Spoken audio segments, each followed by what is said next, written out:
है। मैं देखना चाहता हूं कितने सारे स्टूडेंट्स होंगे जो पहला क्वेश्चन का आंसर दे पाते हैं। मोहब्बत से बताएंगे, बड़े मजा आएगा दोस्तों।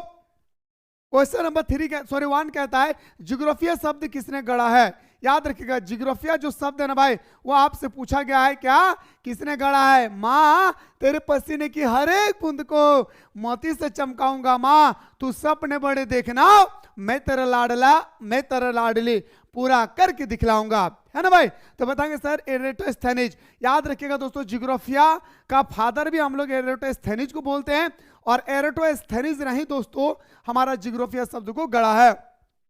आपके क्वेश्चन नंबर 2 पे भूगोल का पिता किसे कहा जाता है। 7 सेट को कंप्लीटली कर लीजिएगा, यकीन माने मेरे भाई कि आपको 25 में 25 मार्क्स दिलाएंगे, ये 7 सेट को कंप्लीटली कर लेंगे। तो बताएंगे सर एरेटोस्थेनिज को।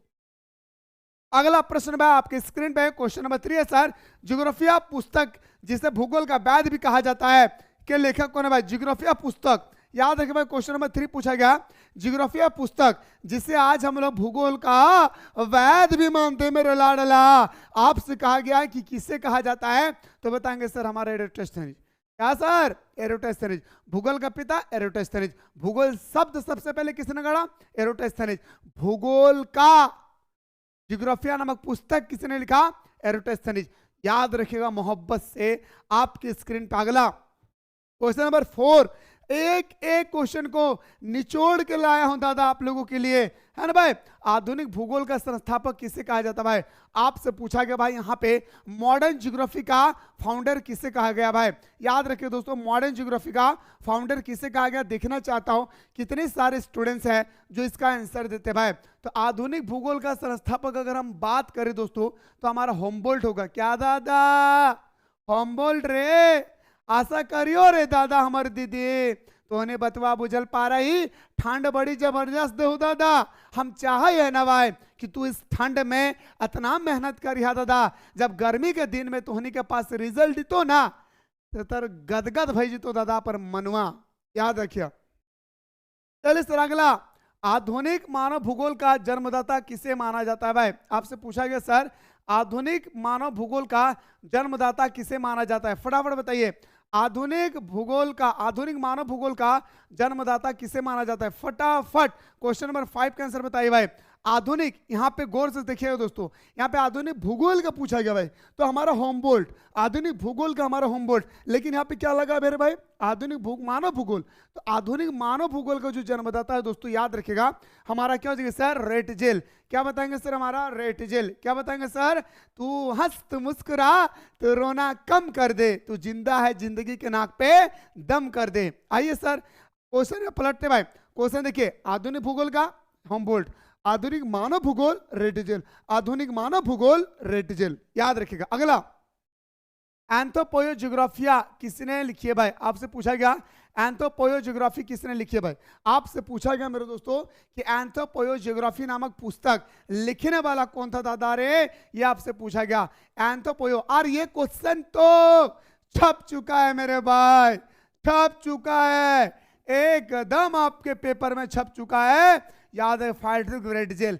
किसने मेरे भाई, फेडरिक रेटजेल, है ना भाई। अरे आशा करियो रे दादा तोहनी के बेस लागो हो हमारे पढ़ाई, हम आशा करियो ना, हम पता हो दादा तोहनी के ठंडा लागो हो दादा, है ना।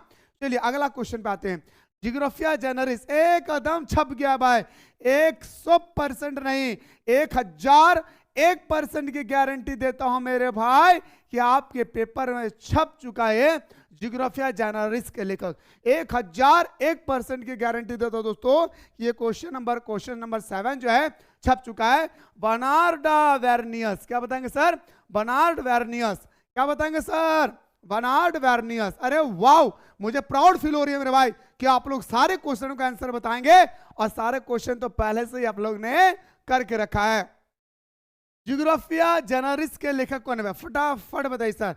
याद है क्वेश्चन नंबर 8, जियोग्राफिया जनरलिस्ट के लेखक कौन है भाई। चलिए सर जल्दी जल्दी बताइए, जियोग्राफिया जनरलिस्ट के लेखक कौन है भाई। जियोग्राफिया जनरलिस्ट के लेखक कौन है, फटाफट बताइए। तो बताएंगे सर जियोग्राफिया जनरलिस्ट का लेखक हमारा बॉर्नियस। क्या बताएंगे सर, हमारा बॉर्नियस चचा। क्या बताएंगे सर, हमारा बॉर्नियस चचा। यानी सर हमारा ऑप्शन नंबर डी हमारा राइट आंसर होगा। क्या होगा सर, हमारा ऑप्शन नंबर डी हमारा राइट आंसर हो जाएगी। अगला क्वेश्चन पे आते हैं सर, क्वेश्चन नंबर 9 पे आते हैं कि ऑरिजिन ऑफ स्पीसीज सिद्धांत किससे संबंधित है। यानी origin of species genetics code जिसने दिया था उसी ने एक पुस्तक लिखा है ऑरिजिन ऑफ स्पीसीज। क्या दादा हम बेस लागे हो ना रे भाई, हमार लुक टाइज तोहनी के बेस लागो हो, सच कहिया तोहनी का अच्छा लागो हमार लुकिन, सच कहिया दादा भीख मांगा लागी हो दादा, भीख मांग मांग के हम कपड़ा पहने हो दादा, तोहनी के की कहबो रे भाई, बड़ी दर्द बताए भाई। तो बताएंगे सर हमारा चार्ल्स डार्विन। क्या बताएंगे सर हमारा चार्ल्स डार्विन। क्या बताएंगे सर हमारा, याद रखिएगा भाई चार्ल्स डार्विन। अगला क्वेश्चन पे आते हैं सर, क्वेश्चन नंबर आपका 10 ऑरिजिन ऑफ स्पीसीज। देखिए दोस्तों यहाँ पे क्या था भाई, ऑरिजिन ऑफ स्पीसीज सिद्धांत, ठीक है। यहाँ पे देखिए ऑरिजिन ऑफ पुस्तक, थोड़ा गौर कीजिएगा आप लोग, गलती यहीं पे करते हैं। देखिए यहाँ पे लिखे ऑरिजिन ऑफ स्पीसीज, थ्योरी किसने दिया था, चार्ल्स डार्विन ने, ठीक है। यहाँ पे क्या दिया, ऑरिजिन ऑफ स्पीसीज नामक पुस्तक किसने लिखा है, तो चार्ल्स डार्विन। चाहे आपका पुस्तक पूछे, चाहे आपका क्या, चाहे आपका थ्योरी पूछे, चार्ल्स डार्विन ही इसका राइट आंसर होगा। अगला क्वेश्चन नंबर 11 भाई कि पर्यावरणीय निश्चयवादी विचारधारा के समर्थक विद्वान एलन सैंपल किस देश के थे। सबसे पहले तो जानिए दोस्तों कि एलन सैंपल कौन है भाई, तो बताएंगे सर ये हमारा निश्चयवाद है ना भाई, निश्चयवाद के संस्थापक माने जाते हैं भाई। क्या, निश्चयवाद के संस्थापक माने जाते हैं। तो हमारा पूछा गया कि निश्चयवाद विचारधारा के समर्थक कौन है भाई, एलन मस्क, पहला क्वेश्चन। दूसरा, ये किस देश के रहने वाले हैं, अमेरिका का भाई। कहाँ क्या, अमेरिका का। अरे वाह क्या आंसर बताते हैं मेरे लाडला, दिल जीत लेते हैं मेरे भाई। मेरे पास पैसा नहीं है तो नहीं रे दोस्तों, मैं जेब से आपको निकाल के दूंगा। मेरे पास कलम भी नहीं है दोस्तों, कलम भी है तो दोस्तों सिर्फ ढक्कन है। क्या मजाक बना के रखा है भाई, कलम भी नहीं है मेरे दोस्तों, बस ऐसा ही लगा के रखा ताकि लोगों को पता चले यहाँ पे कलम रखा हुआ है। कभी ऐसा ना हो कि कोई पूछे दो ना भाई थोड़ा कलम नाम लिखते हैं, कहीं बेइज्जती ना हो जाए। इस ढक्कन ने हमें बेइज्जती भी करा सकता है और मेरे दोस्तों ये हमारा इज्जत भी करा सकता है। ये ढक्कन कोई मांगे हमारी इंसल्ट हो जाएगी भाई। अगला, नीतिवाद के विचारधारा कौन है भाई, फटाफट बताइए, फटाफट, हाँ फटाफट बताइए भाई। कोई कलम ना मांगे भाई हमसे, बड़ी बेइज्जती हो जाएगा दादा, बड़ी बेइज्जती है। तो कोई मांगेगा कलम दो तो लोग कलम, अरे कलम गिर गया भाई इसलिए ढक्कन को लगा के रखे, समझ गए भाई। चलिए सर, तो नीतिवाद के विचारक कौन थे भाई, क्वेश्चन नंबर 12 नीतिवाद के विचारक कौन थे भाई, तो बताएंगे सर हमारा कांट चचा है, हमबोल्ट चचा है, रिटर चचा है। यानी सर हमारा ऑप्शन नंबर डी इसका राइट आंसर होगा। क्या होगा सर, ऑप्शन नंबर डी इसका राइट आंसर होगा। अगला क्वेश्चन है सर, किसने कहा मानव प्रकृति का दास है, दस नहीं, मानव प्रकृति का दास है। आखिर ये कहने वाला कौन है, जी हाँ 13 नंबर में, आखिर ये कहने वाला कौन है कि मानव प्रकृति का क्या है दादा, दास। ये कहने वाला था अरस्तु, और यही अरस्तु है दादा जिसे आज हम लोग अर्थशास्त्र का राजनीति शास्त्र का पिता मानते हैं, याद रखेगा मेरे दोस्तों। और यही अर्थशास्त्र है जिसे हम लोग जीव विज्ञान यानी बायोलॉजी का पिता भी मानते हैं, याद रखिएगा मेरे लाडला। आपकी स्क्रीन पे अगला क्वेश्चन है संभववाद, बहुत इंपॉर्टेंट भाई, क्वेश्चन नंबर 14। संभववाद शब्द का प्रयोग सर्वप्रथम किसने किया भाई, संभववाद शब्द का प्रयोग बहुत इंपॉर्टेंट भाई, फटाफट बताइए। संभववाद शब्द का प्रयोग सर्वप्रथम किसने किया भाई, फटाफट बताइए।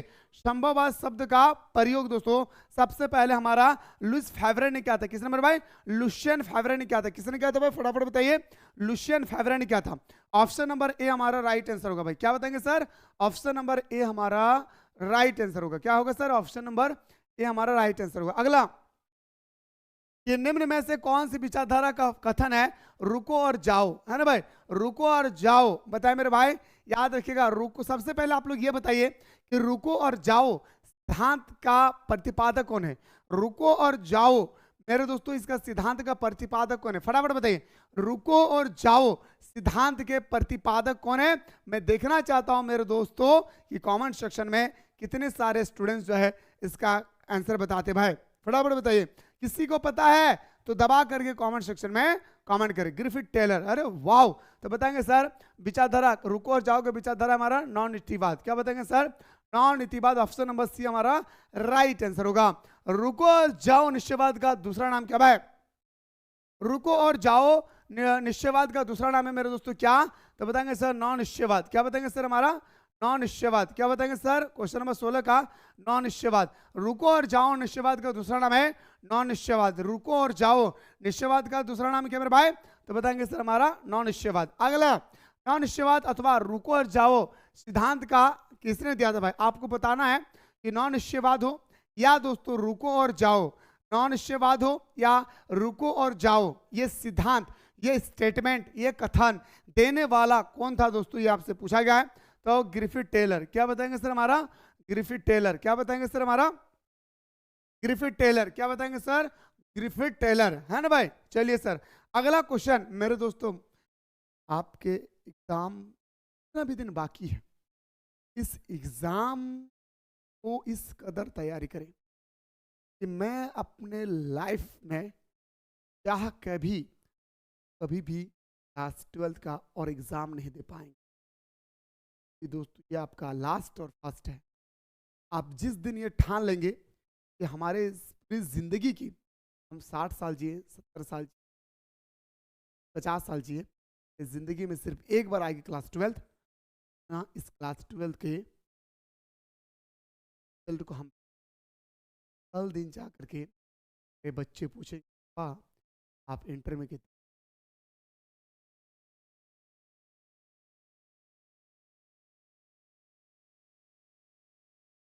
और आपका बेटा का कोई फ्रेंड होंगे और वो कहेंगे कि मेरा पापा ने ना टॉप किया था, मेरे पापा ने ना 50% मार्क्स लाए थे, और उस समय आपका बेटा आपकी तुलना का कंपैरिजन करेंगे, आपका बेटा का मायूसी चेहरा हो जाएगा।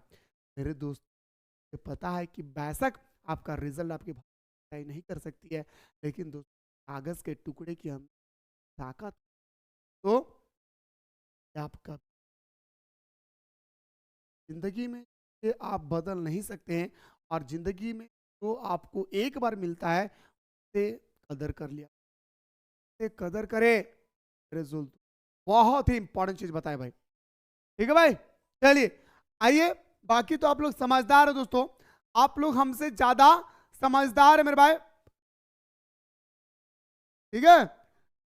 ठीक है चलिए सर, तो बताएंगे सर क्वेश्चन नंबर 18, तो निम्न में से कौन सा विद्वान मानव भूगोल से संबंधित नहीं है भाई? तो सैंपल है, रेडजेल है, हार्टिंग है भाई। दोस्तों हमारा ऑप्शन नंबर सी क्या आ जाएगी भाई? सी इसका राइट आंसर होगा। अगला निम्नलिखित में से कौन सा मानव भूगोल का उपागम नहीं है भाई? आपसे पूछा गया इनमें से कौन मानव भूगोल का उपागम नहीं है, बता दीजिए मेरे दोस्तों। क्या मैं गलत कहा? क्या आपके अंदर में रिजल्ट जिस दिन आएंगे, आपके रिजल्ट के अंदर में इतनी ताकत होगी, आप अगर 294 नंबर लाया है तो 295 बना सकते हैं? नहीं बना सकते मेरे भाई। आप कहेंगे सर हम बना सकते हैं, नहीं बना सकते भाई।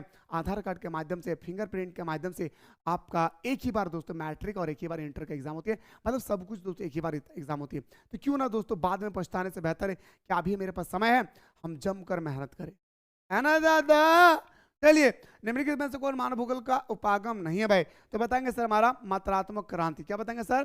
मात्रात्मक क्रांति, ऑप्शन नंबर बी हमारा राइट आंसर होगा। अगला क्वेश्चन पे आते सर कि निम्नलिखित में से कौन सा सामाजिक भूगोल का उपागम क्षेत्र है? यहाँ पे गौर कीजिएगा, यहाँ पे मानव भूगोल पूछा गया, आप लोग कंफ्यूजन यही हो जाते हैं भाई। यहाँ पे मानव भूगोल का उपागम क्षेत्र नहीं है मेरे दोस्तों, मौ से मानव भूलिएगा नहीं भाई, मौ से मानव और मौ से मात्रात्मक क्रांति, याद रखिएगा, मौ से मानव और मौ से मात्रात्मक क्रांति। लेकिन यहाँ पे पूछा गया कि निम्नलिखित में से कौन सामाजिक भूगोल का उपागम क्षेत्र है भाई?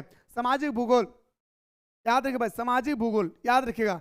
तो मेरे दोस्तों स्व से सामाजिक और स्व से सैन्य भूगोल, स्व से सामाजिक और स्व से सैन्य भूगोल, डायरेक्ट मेरे दोस्तों बिना याद किए भी आप बता सकते। मानव भूगोल मात्रात्मक क्रांति, सामाजिक भूगोल सैन्य भूगोल, सामाजिक भूगोल सैन्य भूगोल, एकदम दोस्तों तगड़ा तरीके से आप याद कर सकते हैं। ऑप्शन नंबर हमारा डी इसका राइट आंसर होगा। अगला सैन्य भूगोल, गलत लिखा मेरे भाई। सैन्य भूगोल मानव भूगोल के किस शाखा का भाग है भाई? सैन्य भूगोल मानव भूगोल का किस शाखा का भाग है दोस्तों? ये आपसे पूछा गया। सैन्य भूगोल मानव भूगोल के किस शाखा का भाग है? राजनीतिक भूगोल। क्या बताएंगे सर हमारा? राजनीतिक भूगोल। ऑप्शन नंबर क्या हो जाएगी सर? ऑप्शन नंबर हमारा ए इसका राइट आंसर होगा। सैन्य भूगोल मानव भूगोल का किस शाखा का भाग है भाई? राजनीतिक भूगोल। याद रखिए भाई, बहुत इंपॉर्टेंट है भाई, जितने सारे क्वेश्चन करवा रहा हूं भाई आंख बंद करके कर लेना। दूसरी बात, मैं एक बात बता रहा हूं, ये 7 सेट मैं अपने मेहनत का परिणाम देखना चाहता हूं आपका रिजल्ट के दिन कि आप 25 में 25 मार्क्स ला रहे या नहीं। बहुत मेहनत करके एक एक क्वेश्चन को अरेंज किया हूं और ये सिलेक्टेड सेट 7 कंप्लीट करने के बाद मैं आपको PYQ और मॉडल पेपर करवा दूंगा। मैं भी देखता हूं दोस्तों कि जैकबोर्ड क्वेश्चन कहां से पूछते, मैं भी देख लेता हूं मेरे भाई जैकबोर्ड कहां से क्वेश्चन। याद रखिएगा इनमें से कौन राजनीतिक भूगोल का क्षेत्र भाई, राजनीतिक भूगोल क्वेश्चन नंबर 22 राजनीतिक भूगोल। अरे राजनीति में क्या होता है भाई, अरे राजनीति में क्या होता है, 4 व्यक्ति खड़ा रहता है, 1 व्यक्ति जीते, निर्वाचन निर्वाचन selection selection, yes you know.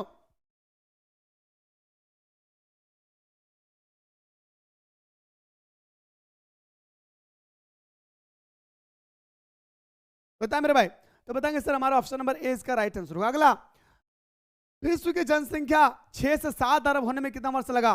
विश्व की जनसंख्या दोस्तों 6 से 7 अरब होने में कितना साल लगा मेरे दोस्तों, ये आपसे पूछा गया भाई, फटाफट बताइए।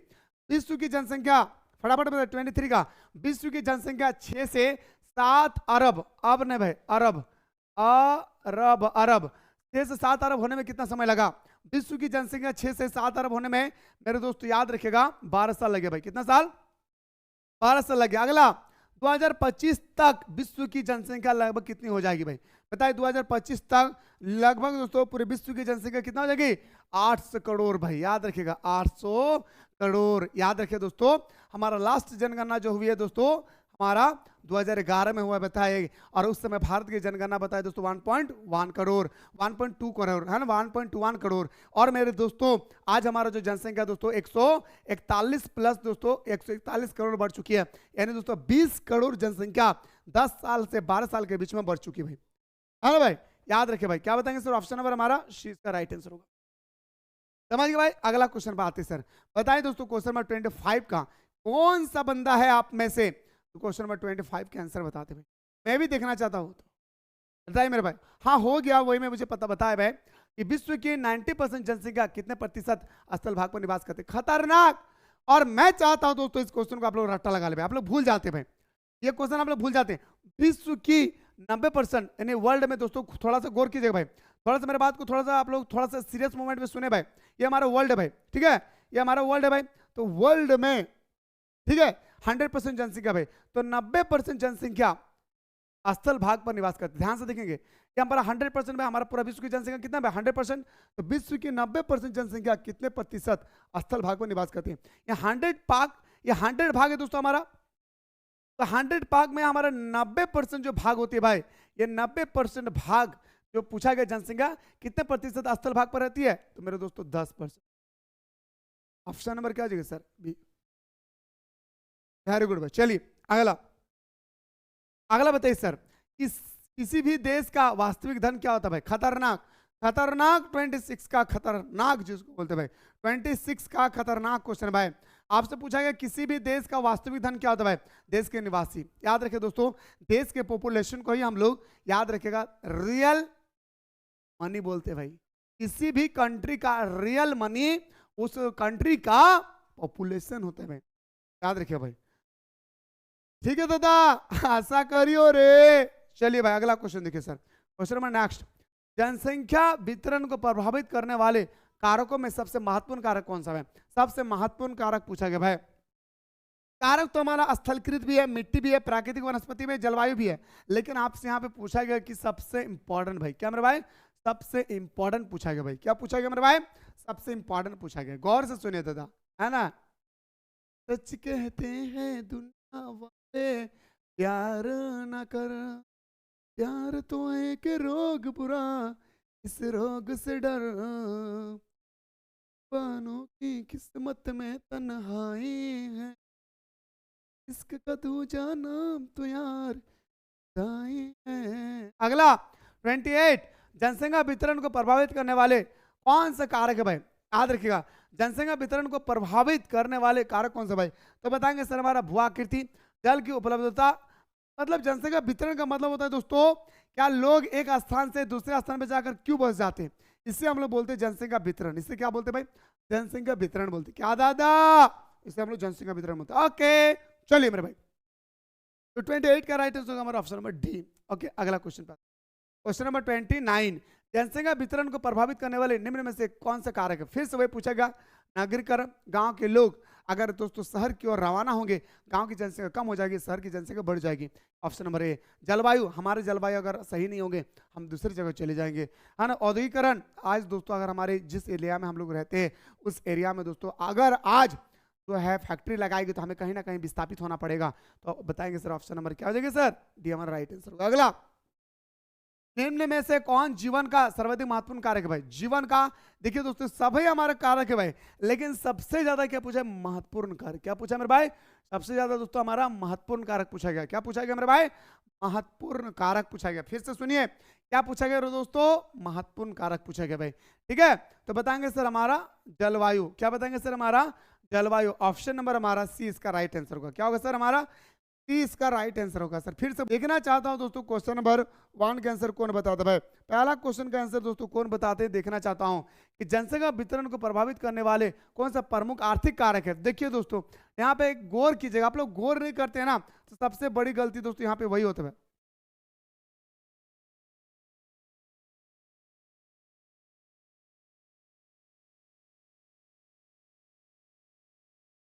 बताइएगा, मैं बता दूंगा, कॉल कीजिएगा, ठीक है। देखिए बताइए, जनसंख्या वितरण को प्रभावित करने वाले बहुत सारे कारक हैं, लेकिन आपसे पूछा गया आर्थिक कारण, और आर्थिक कारण का मतलब होता है दोस्तों धन अर्जित करना। आर्थिक कारक का मतलब होता है दोस्तों क्या? धन अर्जित करना। तो बताएंगे सर हमारा खनिज। क्या बताएंगे सर? हमारा खनिज इसका राइट आंसर होगा। अगला बताइए सर, विषम जलवायु के कारण निम्नलिखित में से सबसे विरल जनसंख्या वाला प्रदेश कौन सा है? विषम जलवायु मतलब दोस्तों अलग अलग जलवायु, आज ठंडी कल गर्मी परसों बरसात, फिर मेरे दोस्तों वसंत, मतलब आपसे वो पूछा गया विषम जलवायु। तो विषम जलवायु के कारण निम्नलिखित में से सबसे विरल जनसंख्या वाला प्रदेश कौन है भाई? सबसे विरल जनसंख्या वाला प्रदेश की अगर हम बात करें तो मेरे दोस्तों वो होगा हमारा विश्वती क्षेत्र। क्या बताएंगे सर? हमारा विश्वती क्षेत्र हमारा राइट आंसर होगा भाई। क्या होगा मेरे भाई? विश्वती क्षेत्र हमारा राइट आंसर होगा। अगला बताइए दोस्तों क्वेश्चन नंबर 3 का आंसर बताएंगे कि किस प्रकार की मिट्टी वाले प्रदेश में अधिक लोग निवास करते भाई? लोग होगा भाई, ठीक है, अधिक लोग निवास करते भाई। अगर मेरे दोस्तों आपसे मैं पूछूंगा कि आप लाल मिट्टी में रहना पसंद करेंगे, लेटराइट मिट्टी, दोमट मिट्टी, मरुस्थलीय मिट्टी, तो आप कौन सा मिट्टी में रहना पसंद करेंगे? आप कहेंगे सर मैं एक ऐसा मिट्टी पे रहना पसंद करता हूं जहां पे दोस्तों हमारा फसल को उपजाऊ हो, जहां पे हम खेती कर सकते हैं, जिससे दोस्तों हम आसानी से कोई फसल को उत्पादन कर सकते हैं। तो बताएंगे सर आप दोमट मिट्टी, वहीं पे दोस्तों आप निवास करेंगे। क्वेश्चन नंबर आते हैं सर 4 पे कि निम्नलिखित में से कौन सा एक सघन जनसंख्या वाला क्षेत्र भाई? आपसे पूछा गया क्वेश्चन नंबर 4 में सघन जनसंख्या है ना। एक होता है सर हमारा विरल। विरल का मतलब होता है दोस्तों यहाँ पे देखिए 1 2 3 4 5 ये हमारा विरल है। लेकिन दोस्तों यहाँ पे अगर हम बात करें यहाँ पे 1 2 3 4 5 6 7 8 9 10 ये हमारा दोस्तों सघन हो गया भाई। सघन घन सघन ये हमारे क्या हो गया मेरे भाई? विरल हो गया। विरल विरल याद रखिए क्या हो गया मेरे भाई? ये हमारा विरल हो गया। तो बताएंगे सर हमारा ऑप्शन नंबर क्या हो जाएगा सर? डी इसका राइट आंसर होगा दक्षिण पूर्वी एशिया। क्या बताएंगे सर? हमारा दक्षिण पूर्वी एशिया भाई, ठीक है, दक्षिण पूर्वी एशिया। अगला क्वेश्चन पे बात करते हैं सर, क्वेश्चन नंबर आपका 5, निम्नलिखित में से कौन सा एक विरल जनसंख्या वाला क्षेत्र है भाई?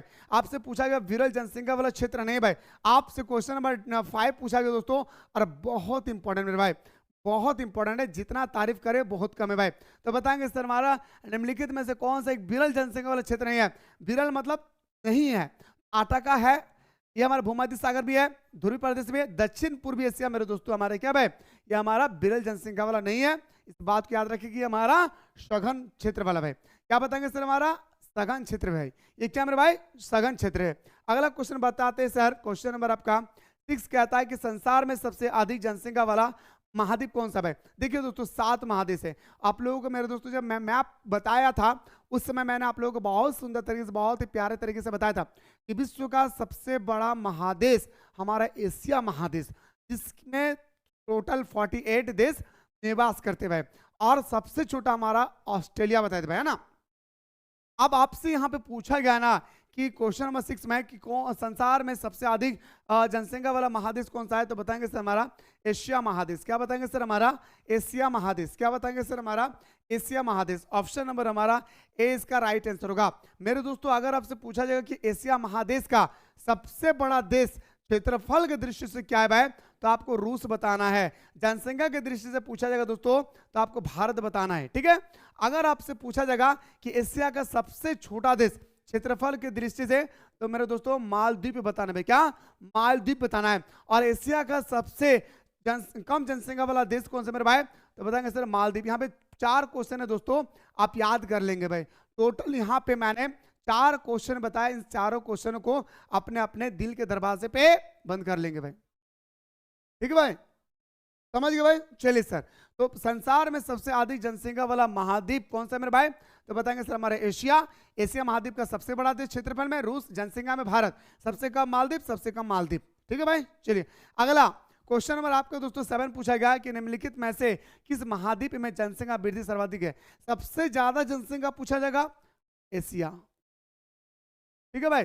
सबसे ज्यादा जनसंख्या पूछा जाएगा एशिया, सबसे ज्यादा जनसंख्या पूछा जाएगा एशिया, सबसे ज्यादा जनसंख्या पूछा जाएगा एशिया। लेकिन यहाँ पे क्वेश्चन नंबर 7 पलट दिया है कि निम्नलिखित में से किस महाद्वीप में जनसंख्या वृद्धि सबसे अधिक है? तो जनसंख्या वृद्धि सबसे अधिक मेरे दोस्तों कहाँ पे है? अफ्रीका में। अफ्रीका में दोस्तों सबसे ज्यादा एक बीमारी फैलता है एड्स का। क्या बताएंगे सर? एड्स का। और 1 दिसंबर को हम लोग एड्स दिवस मनाते हैं भाई। क्या? 1 दिसंबर को हम लोग एड्स दिवस मनाते हैं, इस बात को भी याद रखेगा। और भारत में सबसे पहला एड्स दोस्तों किस राज्य में फैला था? केरल में भाई, याद रखिएगा। भारत में सबसे पहले किस राज्य में एड्स फैला था? केरल में। तो यहाँ पे जितने सारे प्रश्न दोस्तों मैं आप लोगों को पोस्टमार्टम करके बता रहा हूँ, हर एक प्रश्न को दोस्तों आप लोग क्या कर लेंगे भाई? याद कर लेंगे भाई, ठीक है। चलिए अगला क्वेश्चन बात करते सर उच्च जन्म दर, है ना भाई, है ना? हाँ, आपसे क्वेश्चन नंबर 8 पूछा गया उच्च जन्म दर, ठीक है, एवं उच्च मृत्यु दर वाला महाद्वीप कौन सा भाई? सबसे ज्यादा बच्चे जन्म लेते हैं और सबसे ज्यादा बच्चा का मृत्यु भी होता है, ऐसे महादेश, ऐसा कॉन्टिनेंट का नाम पूछा गया, ठीक है, ऐसा देश का नाम पूछा गया भाई, ठीक है। देख लेंगे भाई क्या आंसर होगा। उच्च जन्म दर एवं उच्च मृत्यु दर वाला महाद्वीप कौन सा भाई? तो बताएंगे सर सबसे ज्यादा बच्चा को जन्म देने वाला और सबसे ज्यादा मृत्यु वाला अगर महादेश है तो हमारा अफ्रीका। अगला बताइए सर कि किस महाद्वीप में जनसंख्या वृद्धि दर निम्न है भाई? सबसे ज्यादा दोस्तों अभी मैंने कहां पे बताया? तो मेरे दोस्तों अफ्रीका में। लेकिन आपसे पूछा गया क्या कि निम्न है भाई, निम्न है यानी कम है भाई। निम्न मतलब दोस्तों क्या होता है भाई? हमारा कम है भाई। तो कम कहाँ मेरे दोस्तों? यूरोप में। कम कहाँ मेरे भाई? यूरोप में। कहाँ पे मेरे भाई? कम हमारा यूरोप में। फिर से बोलिए भाई कहाँ पे है दादा? यूरोप में। कहाँ पे? यूरोप में, ठीक है। चलिए सर अगला क्वेश्चन बढ़ते सर विश्व में सबसे अधिक प्रजनन दर वाला देश कौन सा? खतरनाक क्वेश्चन दोस्तों, क्वेश्चन नंबर आपका 10। खतरनाक। देखिए दोस्तों विश्व में सबसे अधिक प्रजनन वाला यानी दोस्तों बच्चा को जन्म देने वाला नाइजीरिया। क्या बताएंगे सर? गलत लिखा है, सही कर लेंगे। नाइजीरिया। क्या बताएंगे सर? सबसे अधिक बच्चा को जन्म देने वाला अगर कोई देश है तो हमारा नाइजीरिया, ठीक है। अगला बताइए सर क्वेश्चन नंबर 11 में कि निम्नलिखित में से किस देश में न्यूनतम जन्म दर पाई जाती है? अभी तो सर बताएं सर नाइजीरिया सबसे ज्यादा। आपसे पूछा गया सबसे कम क्या होगा? तो मेरे दोस्तों इस क्वेश्चन को थोड़ा ध्यान देंगे तो अमेरिका पता चलेगा। क्यों? क्योंकि दोस्तों अमेरिका में खतरनाक नियम है भाई। हाँ खतरनाक नियम है। हम लोग जिसे बोलते हैं ना आपके बाप का नाम क्या है दोस्तों, फटाफट बता देते। अमेरिका में जाएंगे ना दोस्तों तो गजब का नियम है मेरे भाई, वहां पे गजब का, है ना, संयुक्त राज्य अमेरिका। ऑप्शन नंबर क्या आ जाएगा सर आपका? ऑप्शन नंबर हमारा डी इसका राइट आंसर होगा, ठीक है। अगला क्वेश्चन पे आते हैं सर। ये क्वेश्चन आप लोग स्टार मार्क बना ले भाई। क्वेश्चन नंबर 12 को आप लोग स्टार मार्क बना ले भाई। फिर से कह रहा हूं क्वेश्चन नंबर 12 को आप लोग स्टार लगा ले भाई, ठीक है। कि एशिया में बहुत अधिक स्थल पर कम लोग, यानी सर बहुत अधिक स्थल पर 2-4 लोग रहते भाई, ठीक है। मान के चलिए 2-4 रहते हैं। और कम स्थल पर दोस्तों बहुत सारे लोग रहते भाई, ठीक है। तो आपसे क्या रहा है कि ये स्टेटमेंट देने वाला कौन था भाई? आखिर ये स्टेटमेंट किसने दिया था कि एशिया में बहुत अधिक जगह पे कम लोग रहते हैं और कम जगह पर बहुत सारे अधिक लोग रहते हैं? ये हमारा जॉर्ज क्रेसी ने दिया था भाई। किसने दिया था मेरे भाई? जॉर्ज क्रेसी ने दिया था। ऑप्शन नंबर हमारा सी इसका राइट आंसर होगा। क्या होगा सर हमारा? ऑप्शन नंबर सी हमारा राइट आंसर हो जाएगी। क्या बताएंगे सर? ऑप्शन नंबर सी हमारा राइट आंसर होगा। अगला क्वेश्चन पे आते हैं सर क्वेश्चन नंबर 13 पे। विश्व के किस क्षेत्र में सर्वाधिक जनसंख्या केंद्रित है? मतलब दोस्तों विश्व में सबसे ज्यादा जनसंख्या कहां पाया जाता है? आप कहेंगे सर विश्व में सबसे ज्यादा जनसंख्या वहां पाए जाएंगे जहां का भूमि समतल हो, जहां की भूमि उपजाऊ हो, जहां की भूमि क्या हो दोस्तों? पानी की सुविधा हो। तो वो ऐसा भूमि दोस्तों हम लोग बोलते हैं कहां? मैदानी क्षेत्र में। कहां मेरे भाई? मैदानी क्षेत्र में। ऑप्शन नंबर मेरे भाई क्या हो जाएगी सर, सी इसका राइट आंसर होगा। अगला, निम्न में से कौन सा सघन जनसंख्या वाला क्षेत्र भाई, सघन विरल नहीं भाई, डेंसिटी ज्यादा हाई वाला पूछा गया भाई, डेंसिटी ज्यादा हाई। इस क्वेश्चन को देखकर ना जाने दोस्तों कितने सारे टीचर्स और स्टूडेंट्स के बीच में मतभेद हुई भाई। हाँ, इस क्वेश्चन को देखकर ना जाने मेरे दोस्तों कितने सारे स्टूडेंट्स और टीचर के बीच में मतभेद हुई है। तो दक्षिण पूर्वी एशिया, क्या बताएंगे सर हमारा, दक्षिण पूर्वी एशिया। ऑप्शन नंबर डी हमारा राइट आंसर होगा। क्वेश्चन नंबर नेक्स्ट पे आते हैं, निम्न में से कौन विश्व का सबसे सघन बसा हुआ क्षेत्र भाई, सघन। अब यहाँ पे देखिए क्या पूछा गया भाई, यहाँ पे सघन पूछा गया दोस्तों, तो हमारा दक्षिण पूर्वी एशिया। यहाँ पे देखिए कौन सा सघन बसा हुआ क्षेत्र, क्षेत्र का नाम दिया है नदी, मरुस्थलीय, या दोस्तों आपका सामने टुंड्रा या विश्वती भेद। तो बताएंगे सर हमारा सघन है ना भाई। सघन का मतलब सबसे ज्यादा लोग कहाँ बसा हुआ रहता है भाई, नदी के किनारे। क्यों, क्योंकि दोस्तों नदी के किनारे के बसे होने से एक प्रॉफिट ये है, वहाँ से हम सिंचाई के क्षेत्र में आसानी से प्रयोग होने वाले हैं। साथ ही साथ नदी के द्वारा बहा कर लाई गई मिट्टी काफी उपजाऊ होती है, उस मिट्टी को उठाकर हम खेतों में छिड़काव करके फसल को उत्पादन में ग्रोथ कर सकते हैं। अगला क्वेश्चन बताएं सर, विश्व में सबसे अधिक जनसंख्या वाला देश कौन सा है, फटाफट बताइए। विश्व में जब ये देश की बारी आती है ना भाई, तो आप ये मत समझिएगा कि यही क्वेश्चन है, यकीन मानिए नहीं आएगा, नहीं आएगा, मैं अभी बता दे रहा भाई नहीं आएगा। तो सर आपने क्यों डाला, अरे डाला इसलिए नॉलेज के लिए, नॉलेजेबल के लिए। आपसे पूछा जाएगा विश्व में जनसंख्या की दृष्टि से तीसरा सबसे बड़ा देश कौन सा है। पहला तो मेरे दोस्तों बहुत ही अच्छा पता है भाई चीन, दूसरा तो आपको बहुत ही अच्छी तरह से पता है दोस्तों, सॉरी सॉरी, पहला तो आपको बहुत ही अच्छी तरह से पता है मेरे दोस्तों भारत, दूसरा तो आपको बहुत ही अच्छी तरह से पता है दोस्तों चीन।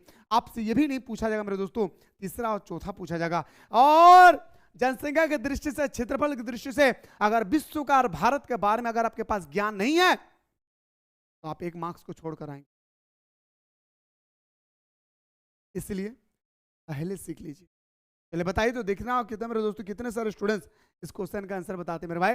तीसरा कौन सा देश होगा,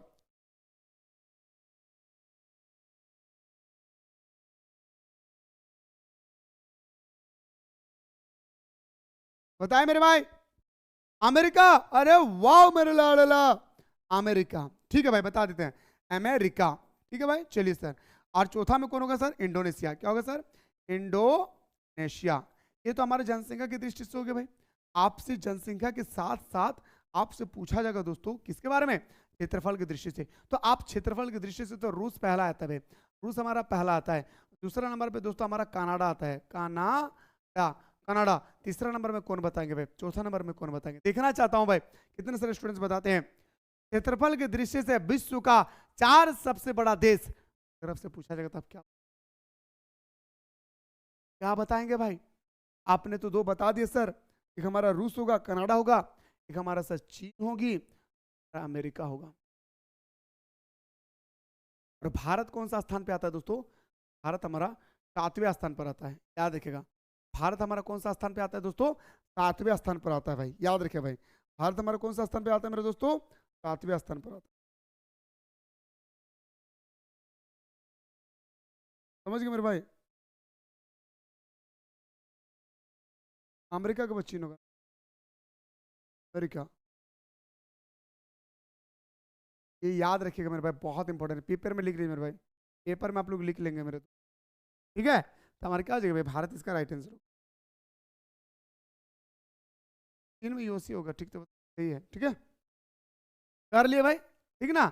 इधर भी दोस्तों तीसरा नंबर में अमेरिका, ये इधर भी दोस्तों हमारे तीसरा नंबर में अमेरिका। ठीक है, चलिए अगला क्वेश्चन बताइए सर, जनसंख्या का आकार में विश्व में ब्राजील। देखिए दोस्तों क्वेश्चन पलट दिया ना, अरे पप्पू ने क्वेश्चन पलट दिया भाई, क्वेश्चन नंबर 17 को पप्पू ने पलट दिया दोस्तों, कि जनसंख्या आकार में विश्व का ब्राजील का खतरनाक क्वेश्चन, खतरनाक। जनसंख्या आकार में विश्व का ब्राजील का कौन सा स्थान है, पलटा। ऐसा ही क्वेश्चन आएगा, इसे बात को याद रखिए। ये होगा दोस्तों हमारा देश, 7वां आएगा मेरे दोस्त, याद रखें 7वां आएगा मेरे। एक करता है भाई एक बार।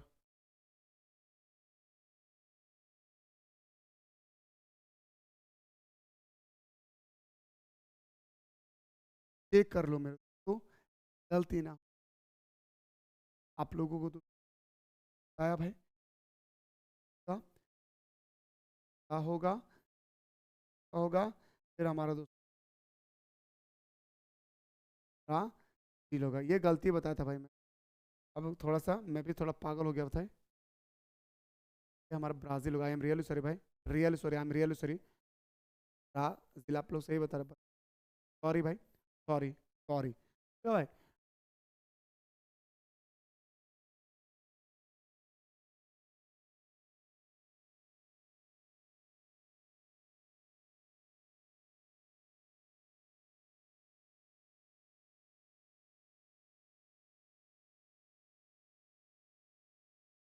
रहता है क्या?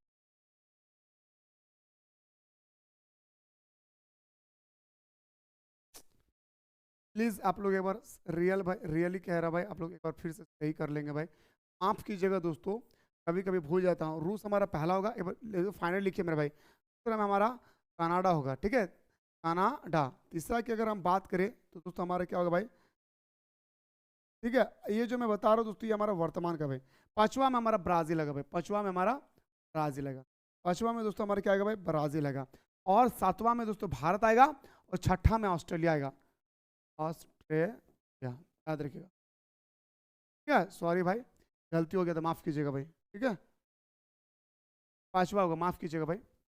हाँ ये पूछा गया दोस्तों, मुझे अचानक याद आया, क्यों भाई, क्योंकि दोस्तों ये क्वेश्चन पूछा गया था कि भारत से क्षेत्रफल में अधिक कौन सा देश है। इसके बाद था दोस्तों हमारा ब्राजील, तब दोस्तों मुझे अचानक याद आया भाई। अगला बताइए, इसी से रिलेटेड है। अफ्रीका महाद्वीप में सबसे अधिक जनसंख्या वाला देश कौन सा भाई। जैसे एशिया महाद्वीप में सबसे अधिक जनसंख्या वाला देश हमारा कौन होगा दादा, भारत। आपसे पूछा गया है हमारा अफ्रीका महादेश में सबसे अधिक जनसंख्या वाला देश हमारा दोस्तों नाइजीरिया भाई। क्या बताया मैं, नाइजीरिया होगा। क्या होगा सर बताइए ना, समझ में आ गया होगा भाई। पहला बताइए कि विश्व की लगभग 60% जनसंख्या किस महादेश में निवास करती है। पूरे विश्व का लगभग 60% अगर जनसंख्या कहीं कोई निवास करता है वो उस देश का नाम आपसे पूछा, सॉरी उस महादेश का नाम पूछा गया, तो आप एशिया महादेश में। हाँ मेरे भाई, एशिया महादेश में। अगला, विश्व की कितने प्रतिशत जनसंख्या नगरों में निवास करते भाई। विश्व का कितना प्रतिशत जनसंख्या शहरों में निवास करते भाई, फटाफट बताइए दोस्तों। क्वेश्चन नंबर आपका 20 का भाई। तो विश्व के कितने प्रतिशत जनसंख्या दोस्तों शहरों में जाकर के निवास करते हैं। क्वेश्चन नंबर 20 में ये आपसे पूछा गया है, तो मोहब्बत से बताएंगे, प्यारे तरीके से बताएंगे सर 60%। गलत, 60% इज द करेक्ट आंसर। क्या भाई, 60% इज द करेक्ट। आज हमारा पूरे विश्व में दोस्तों अगर हम बात करें 60% जनसंख्या हमारा दोस्तों पर निवास कर रहे हैं। अगला क्वेश्चन 100% सर, ये बहुत बार पूछा गया दोस्तों, बहुत बार पूछा गया दोस्तों कि 100% शहरी जनसंख्या वाला देश कौन सा है। 100% शहरी जनसंख्या वाला देश कौन सा है। 100% शहरी जनसंख्या वाला अगर कोई देश है तो हमारा सिंगापुर है भाई। याद रखिएगा भाई, क्या बताएंगे सर, हमारा क्या बताएंगे सर, सिंगापुर है। मेरे दोस्तों कल मैंने आप लोगों का क्वेश्चन बताया था, याद कीजिएगा, जापान इस महादेश में स्थित। देखता हूं दोस्तों इतने सारे स्टूडेंट्स मुस्कुरा कर बताते कि जापान कौन सा महादेश में स्थित। कौन बताएगा भाई कि हमारा जापान कौन सा महादेश में स्थित है भाई। देखना चाहता हूं दोस्तों कि कितने सारे बंदे हैं इसका आंसर बता दे भाई। जापान क्या और पान खा ये किस महादेश में स्थित है। सॉरी भाई याद रखें मेरे दोस्तों, तो बताएंगे सर हमारा जापान एशिया महादेश में। ठीक है, चलिए अगला, कि जनसंख्या की दृष्टि से विश्व का सबसे बड़ा नगर कौन। देश नहीं दादा, नगर पूछ ले रे भाई। सोनी से जनसंख्या की दृष्टि से विश्व का सबसे बड़ा नगर कौन सा। जनसंख्या की दृष्टि से विश्व का सबसे बड़ा नगर कौन सा है, यह आपसे पूछा गया है। तो बताएंगे सर टोक्यो। दादा टोक्यो कौन है भाई, जा और पान खा। जापान की राजधानी टोक्यो, और टोक्यो आराकावा, आराकावा नदी के किनारे स्थित है भाई। टोक्यो कौन सा शहर के किनारे, सॉरी नदी के किनारे स्थित है? आराकावा नदी के किनारे स्थित है टोक्यो। हमारा जापान का राजधानी है और सबसे ज्यादा जनसंख्या वाला अगर दोस्तों कोई नगर है तो हमारा टोक्यो। ना टोक्यो दादा पाप लगेगा भाई। क्वेश्चन नंबर 23, विश्व में सबसे अधिक नागरिकीकृत देश है भाई, मतलब विश्व में वो कौन सा देश है जहां पे सबसे ज्यादा, हाँ विश्व में वो देश का नाम पूछा गया है जहां पे सबसे ज्यादा शहरी लोग निवास, सबसे ज्यादा शहरी है भाई, सबसे ज्यादा शहरी है। बताएंगे sir great America, sorry great Britain. हमारा ब्रिटेन में दोस्तों सबसे ज्यादा लोग जो है ना भाई शहर, सबसे ज्यादा शहर है भाई। क्यों? क्योंकि दोस्तों वो सभी देशों को क्या क्या अरे कब्जा किया था ना और सारे ग्रामीणों को दोस्तों हटा दिया, इतना अमीर बन गए थे दोस्तों। ठीक है, अगला कि कुल क्षेत्रफल तथा कुल जनसंख्या के आधार पर क्या निर्धारित किया जाता है? कुल क्षेत्रफल है ना भाई, टोटल पॉपुलेशन, ठीक है, और टोटल एरिया,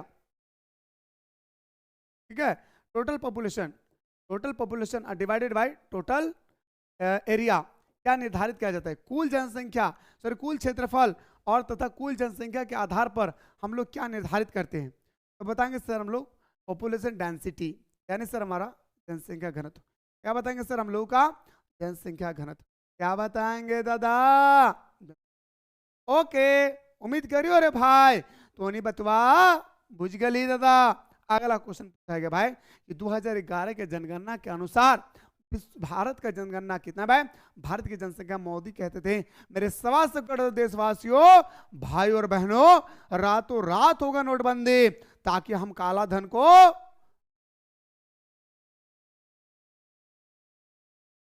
ठीक है दादा, 1.25 करोड़ देशवासी। ऑप्शन नंबर हमारा सी इसका राइट है। अगला, सन 2011 की जनगणना के अनुसार भारत की जनसंख्या घनत्व कितनी है? सबसे पहले दोस्तों मैं आपको बताना चाहूंगा कुछ पॉइंट, इस पे आप लोग गौर कीजिएगा। दोस्तों 2011 के जनगणना के अनुसार भारत का सबसे अधिक जनसंख्या घनत्व वाला राज्य कौन सा है? तो बताएंगे सर बिहार। याद रखिएगा बिहार, लिख लीजिए प्लीज, आप लोगों से रिक्वेस्ट है भाई। जनसंख्या घनत्व के अनुसार 2011 के जनगणना के अनुसार, 2011 के जनगणना के अनुसार, फिर से सुनिए, 2011 के जनगणना के अनुसार भारत का सबसे अधिक जनसंख्या घनत्व वाला राज्य कौन सा है? बिहार। कितना? तो मेरे दोस्तों याद रखिएगा 1000, भूल गया भाई, 1006 नहीं भाई, 1106 व्यक्ति निवास करती है 1 किलोमीटर के स्क्वायर एरिया में। और सबसे कम पूछा जाएगा दोस्तों तो बताएंगे सर अरुणाचल। याद रखिए अरुणाचल प्रदेश सबसे कम पूछा जाएगा मेरे भाई। अरुणाचल प्रदेश कितना सर? बताएंगे सर 1 किलोमीटर स्क्वायर एरिया में मात्र 17 व्यक्ति निवास करते हैं। इन दोनों क्वेश्चन को आप लोग अपने दिल की तिजोरी में बंद कर लीजिए। इन दोनों में से एक क्वेश्चन आपके पेपर में टपक रहा है, इन दोनों में से एक क्वेश्चन आपके पेपर में टपक रहा है, 100 नहीं 200% की गारंटी है आपके पेपर में यहां से क्वेश्चन टपक रहा है। तो सन 2011 की जनगणना के अनुसार भारत की जनसंख्या घनत्व तो कितना है दोस्तों? तो 382, यानी दोस्तों 1 किलोमीटर स्क्वायर एरिया में, 1 किलोमीटर स्क्वायर एरिया में 382 लोग निवास करते हैं। झारखंड का बताइएगा कोई, अरे बताइएगा झारखंड का कोई। झारखंड 2011 के जनगणना के अनुसार झारखंड का जनसंख्या घनत्व कितना? मैं देखना चाहता हूं दोस्तों कितने सारे स्टूडेंट्स बताते भाई, बताइए। मैं देखना चाहता हूं दोस्तों कितने सारे स्टूडेंट्स इसका आंसर बताते हैं। 2011 के जनगणना के अनुसार झारखंड का जनसंख्या घनत्व कितना है? बिहार का तो सबसे ज्यादा है, अरुणाचल प्रदेश का तो सबसे कम है। लेकिन अगर आपसे मोहब्बत से पूछा जाएगा दादा, ये दादा झारखंड, अगर झारखंड पूछा जाएगा तो बताएंगे सर, 414, यानी 1 किलोमीटर स्क्वायर एरिया में हमारा 414 व्यक्ति निवास, 1 किलोमीटर स्क्वायर एरिया में हमारा 414। बहुत इंपॉर्टेंट है, बहुत इंपॉर्टेंट है, बहुत इंपॉर्टेंट। डाउट डाउट हो ना? चलिए आपकी स्क्रीन पर अगला क्वेश्चन भाई, निम्नलिखित में से भारत के किस राज्य का सर्वाधिक जनसंख्या घनत्व है? अभी तो बताएं सर, लेकिन बात पूछो, ये तो आपको पता है भाई, सच कहता हूं भाई आपको पता, रियल।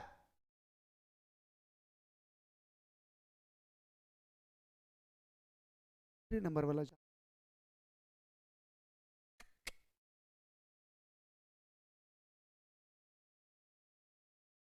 याद रखिएगा। 2011 के जनगणना के अनुसार भारत का सबसे अधिक जनसंख्या घनत्व वाला राज्य कौन सा है? आप क्या बताएंगे दोस्तों? पहले तो आप बिहार बता दिए सर कि चलिए भाई हम पहले बिहार बताते हैं।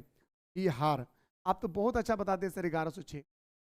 लेकिन दोस्तों अगर आपसे दूसरा में पूछा जाएगा तो आप बताइएगा सर, लिख लीजिए कॉपी में, लिख लीजिए प्लीज, रिक्वेस्ट है भाई। पश्चिम बंगाल कितना है सर 1 किलोमीटर स्क्वायर एरिया में दोस्तों? 1028।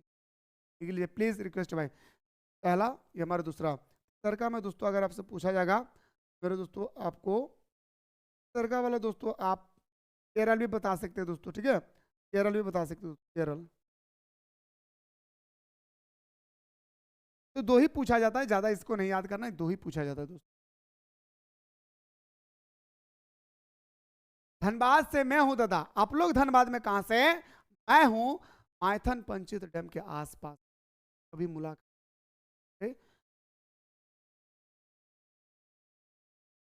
चलिए अगला क्वेश्चन, विश्व की जनसंख्या का कितना प्रतिशत भाग भारत है भाई? भारत का कुल जनसंख्या का मतलब पूरे विश्व की जनसंख्या जितनी है भाई, है ना, पूरे विश्व की जितनी सारी जनसंख्या है इसका कितना परसेंट भाग भारत अकेला देता है भाई? ठीक है, तो बताएंगे सर 17.5%। 17.5%, क्या बताएंगे सर?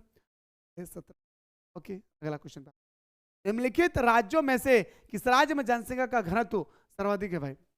हाँ पास कर ना दादा, बिहार रट्टा लगा ले दादा, बिहार, और ऑप्शन में तो बिहार है ही नहीं है दादा। आंसर क्या बताएंगे? ऐसा आएगा प्रश्न, हाँ ऐसा आएगा, अभी तो बताए सर पश्चिम थे ना। चलिए आपकी स्क्रीन पे अगला क्वेश्चन, निम्नलिखित में से भारत के किस राज्य में जनसंख्या घनत्व न्यूनतम है भाई? अभी तो बताए सर हमारा अरुणाचल प्रदेश में है मेरे भाई, बताएंगे सर मात्र 1 किलोमीटर स्क्वायर एरिया में 17 व्यक्ति निवास करती है। कितना मेरे भाई? 1 किलोमीटर स्क्वायर एरिया में आपका 17 व्यक्ति। देखता भाई सबसे पहले कौन सा बंदा सही उत्तर बताते हैं। निम्नलिखित में से कौन सा मानव विकास का स्तंभ है भाई? मानव विकास का स्तंभ, अरे भाई मानव विकास, human development index, human development index किसने दिया था? डॉक्टर महबूबुल हक ने 1990 में, जो पाकिस्तान के रहने वाले थे भाई, उन्होंने बताया था स्वास्थ्य, शिक्षा और संसाधनों तक पहुंचना भाई, याद रखे भाई। यानी ऑप्शन नंबर क्या हो जाएगा सर? डी हमारा राइट आंसर होगा।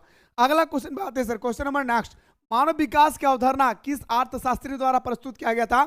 तो बताएंगे सर 1990 के दशक में पाकिस्तान के रहने वाले डॉक्टर महबूबुल हक द्वारा प्रस्तुत किया गया था। किसके द्वारा मेरे भाई? और हाँ क्वेश्चन पे जो मैं आप लोगों के सामने जो एक्सप्लेनेशन कर रहा हूं ना भाई, इसे आप लोग जरूर गौर कीजिएगा भाई, ठीक है। चलिए भाई अगला क्वेश्चन पे आते हैं, मानव विकास की अवधारणा की प्रतिपादक डॉक्टर महबूबुल हक किस देश से संबंधित है? पाकिस्तान, टाइम पास नहीं भाई, पाकिस्तान। अगला नोबेल पुरस्कार विजेता है ना भाई, नोबेल पुरस्कार विजेता सेन ने विकास का मुख्य ध्येय किस रूप में देखा है? याद रखिए मेरे भाई, क्वेश्चन नंबर आपके सामने 4 पूछा गया भाई। तो नोबेल पुरस्कार विजेता सैन्य, एक्चुअली सैन्य होगा भाई, ठीक है, सैन्य ने दोस्तों विकास किसका मुख्य ध्येय रूप में देखा होगा? तो बताएंगे सर कल्याण, क्या बताएंगे सर? कल्याण के रूप में। ओके, अगला क्वेश्चन, मानव विकास के आधारभूत आवश्यकता उपागम को मूल रूप से किस संगठन से प्रस्तुत किया गया? ह्यूमन डेवलपमेंट इंडेक्स को दोस्तों मूल रूप से अगर हम बात करें किस संगठन द्वारा प्रस्तुत किए गए थे, तो अंतरराष्ट्रीय श्रम संगठन, याद रखे भाई, अंतरराष्ट्रीय श्रम संगठन का भी मुख्यालय कहाँ है मेरे भाई? जेनेवा, याद रखिएगा भाई, अंतरराष्ट्रीय श्रम संगठन, अंतरराष्ट्रीय विश्व व्यापार संगठन, अंतरराष्ट्रीय स्वास्थ्य संगठन का मुख्यालय जेनेवा, तीनों का मुख्यालय कहाँ मेरे भाई? तो बताएंगे सर जेनेवा में है। अगला क्वेश्चन सर, 1990 में कौन सा संगठन मानव विकास प्रतिपादन प्रकाशित कर रहा है भाई? 1990, खतरनाक क्वेश्चन दोस्तों, क्वेश्चन नंबर आपके सामने नेक्स्ट पूछा गया भाई, याद रखिएगा 1990 से कौन सा संगठन मानव विकास प्रतिवेदन प्रकाशित कर रहा है? संयुक्त राष्ट्र विकास कार्यक्रम, क्या बताएंगे सर? संयुक्त राष्ट्र विकास कार्यक्रम, क्या बताएंगे सर?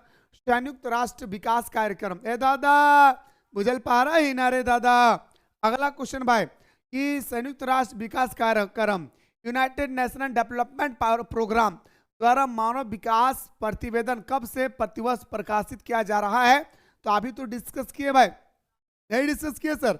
अभी तो डिस्कस किए 1990 में मेरे भाई। क्या बताएंगे सर? 1990 में। क्या बताएंगे सर? 1990 में। यानी सर हमारा ऑप्शन नंबर ए इसका राइट आंसर होगा। अगला मानव विकास सूचकांक ह्यूमन डेवलपमेंट इंडेक्स का नाम सुनते ही डॉक्टर महबूबुल हक का नाम याद आ जाता है भाई। क्या? डॉक्टर महबूबुल हक का नाम याद आ जाता है भाई, है ना? तो मानव विकास सूचकांक का मापक निम्न में से कौन से है? स्वास्थ्य है, शिक्षा है, संसाधनों तक पहुंच है भाई। यानी सर बोल सकता हूं ऑप्शन नंबर हमारा डी इसका राइट आंसर होगा भाई। क्या होगा सर? ऑप्शन नंबर डी इसका राइट आंसर होगा। अगला भाई बात करते सबसे इंपॉर्टेंट भाई क्वेश्चन नंबर 9, बहुत इंपॉर्टेंट। मानव विकास सूचकांक मेरे दोस्तों अगर ह्यूमन डेवलपमेंट इंडेक्स की बात करें तो मेरे भाई भारत का कौन सा स्थान है? 131वां स्थान है भाई। 2022 की डाटा तो 24 की डाटा की बात करें तो मेरे दोस्तों भारत का कौन सा स्थान है? तो 131वां स्थान है भाई, ठीक है। जिसमें से पहला देश नॉर्वे है भाई, याद रखिएगा। पहला देश क्या बताएंगे सर? आपका नॉर्वे है भाई। क्या बताएंगे सर? पहला देश क्या है मेरे भाई? तो बताएंगे सर नॉर्वे है भाई। क्या बताएंगे सर? पहला देश याद रखिएगा नॉर्वे है भाई, ठीक है। तो आपसे पूछा गया कि ह्यूमन डेवलपमेंट इंडेक्स मानव विकास सूचकांक किसके बीच स्कोर पर आधारित होती है? तो 0 से 1 के बीच में। याद रखिएगा भाई, क्या बोलते हैं सर? 0 से लेकर 1 के बीच में। जैसे दोस्तों हमारे सीमांत उपयोगिता की जो मान होती है एमपीसी के मान, वो 0 से बड़ा होता है और 1 से छोटा होता है। ठीक इसी तरह से हमारा ह्यूमन डेवलपमेंट इंडेक्स का मान दोस्तों 0 से बड़ा और 1 से छोटा होता है। क्वेश्चन नंबर आपका 10 पे आइए सर। मानव विकास सूचकांक स्कोर 0.701 से लेकर के 0.799 के बीच का स्तर क्या कहलाता है? जिसे हम लोग बोलते हैं भाई अगर कोई भी देश का दोस्तों अगर स्कोर अगर 701 से लेकर के 799 के बीच में है तो हमारा उच्च सूचकांक कहलाएगा भाई। क्या? उच्च सूचकांक कहलाएगा। गौर से सुनेगा। और अगर किसी भी देश का मानव विकास सूचकांक का मान अगर दोस्तों 799 से लेकर के मेरे दोस्तों 0.999 तक अगर है, याद रखिएगा वो हमारा उच्च मानव सूचकांक कहलाता है भाई। उच्च सूचकांक उच्च सूचकांक कहलाता है भाई, ठीक है ना। मध्य किसे कहेंगे दोस्तों? तो याद रखिएगा 0.499 से लेकर के अगर दोस्तों हमारा 0.599 तक है तो उसे हम लोग मध्य बोलते हैं। और निम्न वाला तो पता ही है मेरे दोस्तों जो एकदम हमारा लो में होता है भाई, ठीक है, जो हमारा एकदम लो में होता है भाई। समझ गए भाई? चलिए सर अगला क्वेश्चन देखते हैं भाई कौन बताते हैं। क्वेश्चन नंबर 11 का आंसर बताइए फटाफट कि निम्न में से कौन सा देश सर्वोच्च उच्च मूल्य सूचकांक वाला देश है भाई? सर्वोच्च उच्च मूल्य सूचकांक वाला कौन सा देश है भाई? तो बताएंगे सर हमारा नॉर्वे। क्या दादा उम्मीद कर रहे हो अरे भाई कि तो नहीं हमारे बतवा बुझल पा रही है ना। तू हंस तू मुस्कुरा तू रोना कम कर दे, तू हंस तू मुस्कुरा तू रोना कम कर दे, तू जिंदा है तो जिंदगी के नाक पे दम कर दे। इतना मेहनत करना है मेरे लाडला, ठीक है। उच्च मानव विकास समूह में कितने देश शामिल है भाई? उच्च मानव विकास समूह में कितने देश शामिल है भाई? तो 53 देश शामिल है भाई। उच्च मानव विकास, आप ये नहीं सोचना भाई कि ये ह्यूमन डेवलपमेंट इंडेक्स है, तो फिर ये गलत फहमी हो जाएगा। फिर बोलेंगे सर तो भारत का रैंक 131वां कैसे आया? यहाँ पे वो नहीं भाई, उच्च मानव विकास समूह यानी सर हमारे जितने सारे देश ह्यूमन डेवलपमेंट इंडेक्स है उनमें से जितने सारे देश है उनमें से कितना ऐसा देश है जिसका उच्च मानव विकास का समूह में शामिल है? तो 53। याद रखिए भाई, याद रखिए भाई 53। इसमें भारत शामिल नहीं है, अफसोस है, ठीक है। हमारा देश सिर्फ एक जगह में दोस्तों ऊपर है, क्या वो है सर? हमारा हिंदू मुस्लिम को भड़काना है। क्वेश्चन नंबर 13 है सर कि मानव विकास प्रतिवेदन 2020 में जैसा था वैसे 2024 में है, क्या अनुसार भारत का स्थान कौन सा है? तो बताएंगे सर हमारा 131वां। क्या बताएंगे सर? 131वां। आप लोगों का स्कूल में रोल नंबर मिला होगा भाई, वही यहाँ पे रोल नंबर है, बाकी और कुछ नहीं भाई। उसी का रोल नंबर है दोस्तों यहाँ पे, बाकी और कुछ है नहीं भाई, ठीक है। आइए बात करते हैं दोस्तों क्वेश्चन नंबर आपका सामने 14। मानव विकास सूचकांक में भारत के किस राज्य का स्तर बेहतर है भाई? देखिए दोस्तों भारत का स्थान 131वां है भाई, ठीक है। भारत का स्थान 131वां है भाई। अब यहाँ पे पूछा गया कि भारत का कौन सा राज्य है जो दोस्तों सबसे अच्छा है भाई हमारा इस विश्व मानव विकास सूचकांक में। तो जो राज्य पढ़ा लिखा होगा, जो राज्य शिक्षित होगा, वही राज्य आगे जा सकता है दोस्तों, याद रखिएगा। तो ऑप्शन नंबर हमारा ए इसका राइट आंसर होगा।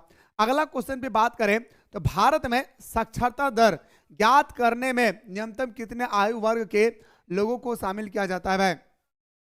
अब यहां पे दोस्तों आपसे क्वेश्चन पूछा गया है और इंपॉर्टेंट नहीं बल्कि मस्ट इंपॉर्टेंट क्वेश्चन नंबर 15 पूछा गया सर भारत में एजुकेशन रेट को अगर हमको फाइंड करना है, साक्षरता दर को अगर ज्ञात करना है तो न्यूनतम कितने आयु वर्ग के लोगों को भी शामिल करना होगा। तो बताएंगे सर 7 साल से अधिक। क्यों भाई? क्योंकि दोस्तों 7 साल के बाद हमारे बच्चों के पास दोस्तों शिक्षा अनिवार्य हो जाती है भाई। क्या बताएंगे सर? अनिवार्य हो जाता है। वेरी गुड भाई। चलिए अगला बताइए सर 2011 के जनगणना के अनुसार भारत की साक्षरता दर कितनी है भाई। दोस्तों आप सभी को पता है कि 2011 के जनगणना के अनुसार भारत की जो जनसंख्या मेरे भाई वो 121 करोड़ है भाई। क्या बताएंगे? 121 करोड़ है भाई। आज हमारे देश की आबादी दोस्तों 142-43 करोड़ तक पहुंच गई भाई, ठीक है ना। तो आपसे पूछा गया क्वेश्चन नंबर 16 में कि जनगणना के अनुसार भारत की साक्षरता दर एजुकेशन का परसेंटेज कितना था मेरे भाई। तो 74%। कितना है मेरे भाई? तो बताएंगे सर 74%। भारत में साक्षरता दर निर्धारण के लिए कितने वर्ष से अधिक आयु वाली जनसंख्या को शामिल किया जाता है। भारत में साक्षरता दर निर्धारण करने के लिए कितने वर्ष से अधिक आयु वाली जनसंख्या को शामिल किया जाता है। तो 7 वर्ष से अधिक। कितना मेरे भाई? तो बताएंगे सर 7 वर्ष से अधिक। समझ में आ रहा ना दादा? उम्मीद करियो रे भाई तो नहीं बतवा बुझल पा रहे। चलिए अगला क्वेश्चन बढ़ते सर। भारत का निम्नतम साक्षरता वाला देश कौन सा भाई? राज्य कौन सा है? जैसे भारत का केरल उच्च साक्षरता वाला राज्य है भाई। इसी तरह से निम्न पूछा गया है तो आपको बिहार बताना भाई। क्या बताएंगे सर? बिहार। ऑब्जेक्टिव को इतना टेस्ट लगाइए, ऑब्जेक्टिव को इतना प्रैक्टिस कीजिए कि मेरे दोस्त आपके एग्जाम में एक भी क्वेश्चन इधर उधर नहीं होने चाहिए। बाकी मैं जितना चीज आप लोगों को बता रहा हूं आप लोगों को ऑनेस्टी पूर्वक पढ़ लेना है भाई। यकीन माने मेरे भाई इससे बाहर पेपर में नहीं छपेगी। निम्न में से किस देश का जीवन प्रत्याशी सर्वाधिक है? जीवन प्रत्याशी मतलब होता है ह्यूमन डेवलपमेंट इंडेक्स। इनमें से कौन सा देश का ह्यूमन डेवलपमेंट इंडेक्स उच्च है भाई? उच्च है मेरे दोस्त। भारत का तो बात ही छोड़ दीजिए भाई, 131वां है। लेकिन भारत से तीनों देश नीचे हैं ये हमें पता है। लेकिन दोस्तों इसमें इसका राइट आंसर होगा जापान। जापान वह देश है दोस्तों जो 1945 में अमेरिका ने परमाणु बम गिराया था हिरोशिमा नागासाकी में। आज भी दोस्तों हिरोशिमा नागासाकी में अंधा बहरा नंगड़ा लूल्हा बच्चा पैदा होता है, फिर भी जापान आज हमारे देश से इतना आगे है कि हमारे देश का 10 गुना डेवलपिंग हो चुका है। हमारा देश 2025 में जी रहा है, वहीं पे हमारा देश अगर 2026 में जी रहा है, जापान 2036 का ख्वाब देख रहा है। क्यों भाई पता है? क्योंकि वहां पे सिर्फ डेवलपिंग कर रहा है। वहां पे मेरे दोस्तों हिंदू मुस्लिम नहीं भाई, वहां पे सिर्फ विकास की राह पे बात होती है भाई। याद रखेगा वहां पे सिर्फ विकास के बारे में बात होती है। हमारे देश की तरह नहीं कि आपस में हिंदू मुस्लिम को लड़ा दो, ऐसा नहीं है मेरे भाई, ठीक है। चलिए सर अगला बात करते सर। आखेट और संग्रह किस एक क्षेत्र का हिस्सा है? आखेट का मतलब क्या होता है दोस्तों? शिकार करके भोजन प्राप्त करना। आखेट का मतलब होता है दोस्तों क्या? शिकार करके भोजन प्राप्त करना। आखेट का मतलब क्या होता है मेरे दोस्तों? शिकार करके भोजन प्राप्त करना आखेट कहलाता है, ठीक है ना। तो आखेट और संग्रह किस एक क्षेत्र का हिस्सा है? तो बताएंगे सर हमारा प्राथमिक क्रियाकलाप। क्या बताएंगे सर? प्राथमिक क्रियाकलाप, ठीक है भाई। अगला क्वेश्चन देखिए सर। प्राथमिक आर्थिक क्रियाकलाप के अंतर्गत आता है भाई। आपको बताना है प्राथमिक आर्थिक क्रियाकलाप के अकॉर्डिंग दोस्तों कौन आएगा भाई, ठीक है। तो देखिए भवन निर्माण ये हमारा द्वितीय क्रियाकलाप है, परिवहन ये हमारा तृतीय क्रियाकलाप है, विनिर्माण ये हमारा द्वितीय क्रियाकलाप है, पशुपालन ये दोस्तों हमारा पशुपालन भेड़ पालन सुअर पालन मुर्गी पालन, खेती करना खनन करना लकड़ी काटना रस्सी बनाना तक ये हमारा प्राथमिक क्रियाकलाप का भाग है भाई।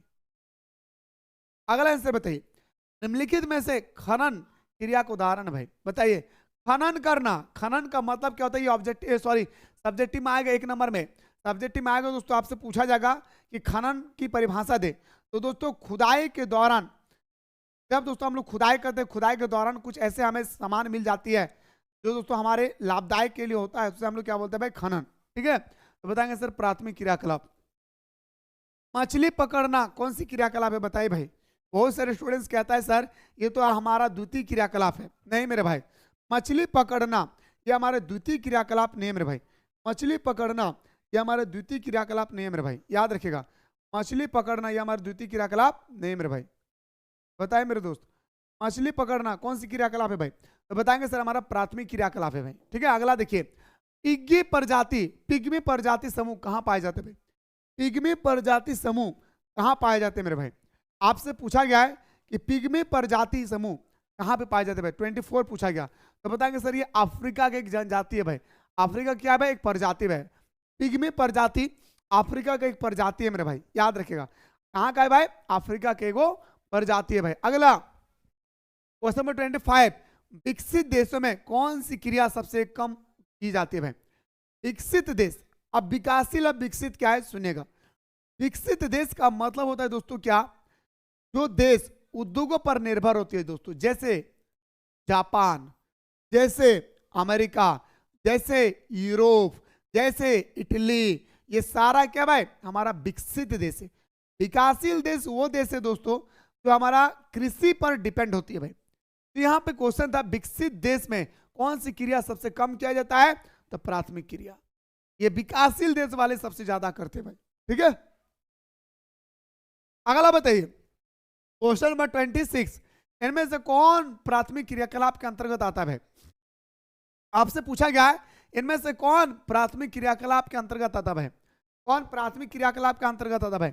ये मेरे दोस्तों बैंकिंग तृतीय क्रियाकलाप है, सेवा तृतीय क्रियाकलाप है, खनन प्राथमिक क्रियाकलाप है, उद्योग द्वितीय क्रियाकलाप है भाई। उद्योग ये हमारा द्वितीय क्रियाकलाप है भाई, है ना।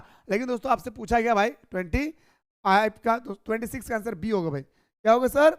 बी होगा। माँ तेरे पसीने की हर एक बूंद को मैं मोती से चमकाऊंगा, माँ तेरे पसीने की हर एक बूंद को मैं मोती से चमकाऊंगा, माँ तू सपने बड़े देखना मैं पूरा करके दिखलाऊंगा।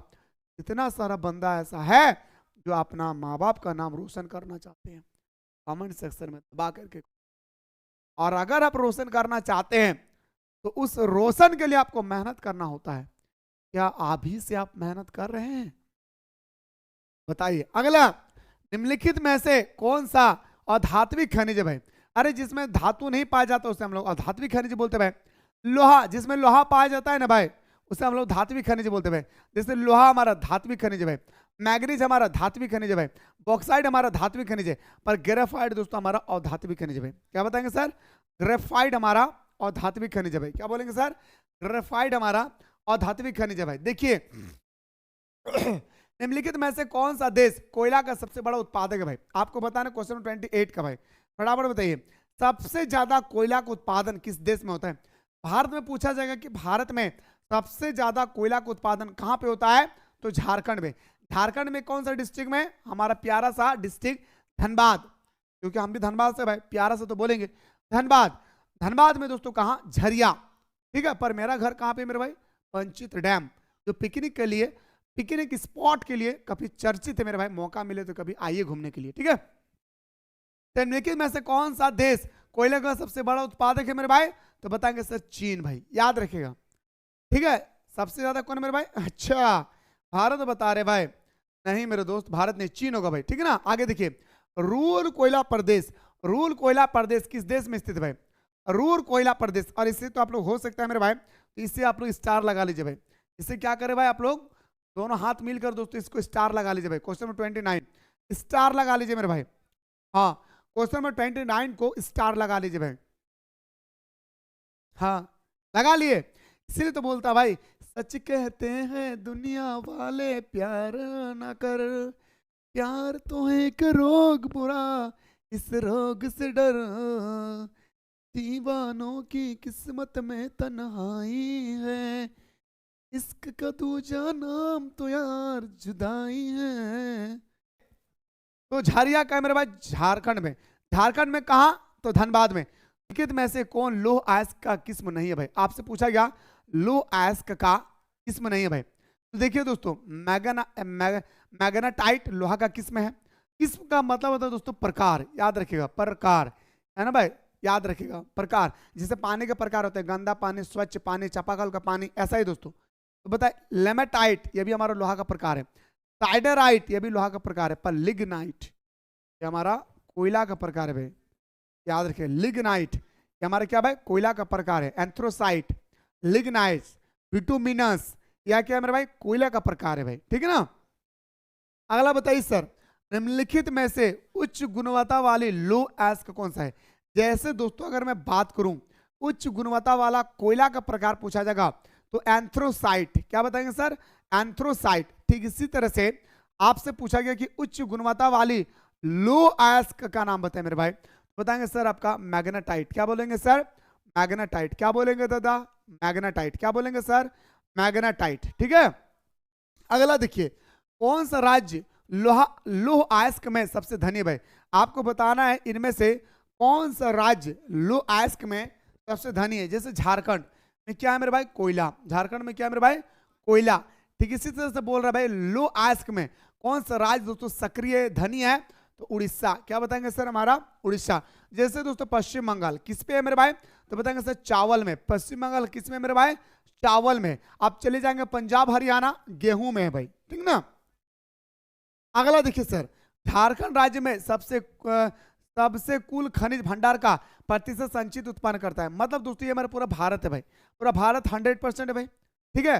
100% में झारखंड कितना परसेंट खनिज देता है? 30%। सॉरी भाई, ठीक है। कितना परसेंट मेरे भाई? 30% खनिज देता है अकेला। कौन? हमारा झारखंड, ठीक है। निम्नलिखित में से किस खनिज के लिए हमारा कोडरमा प्रसिद्ध है भाई? आप में से बहुत सारे स्टूडेंट्स होंगे भाई जो कोडरमा से भाई, कोडरमा वाले जल्दी जल्दी कमेंट करें भाई,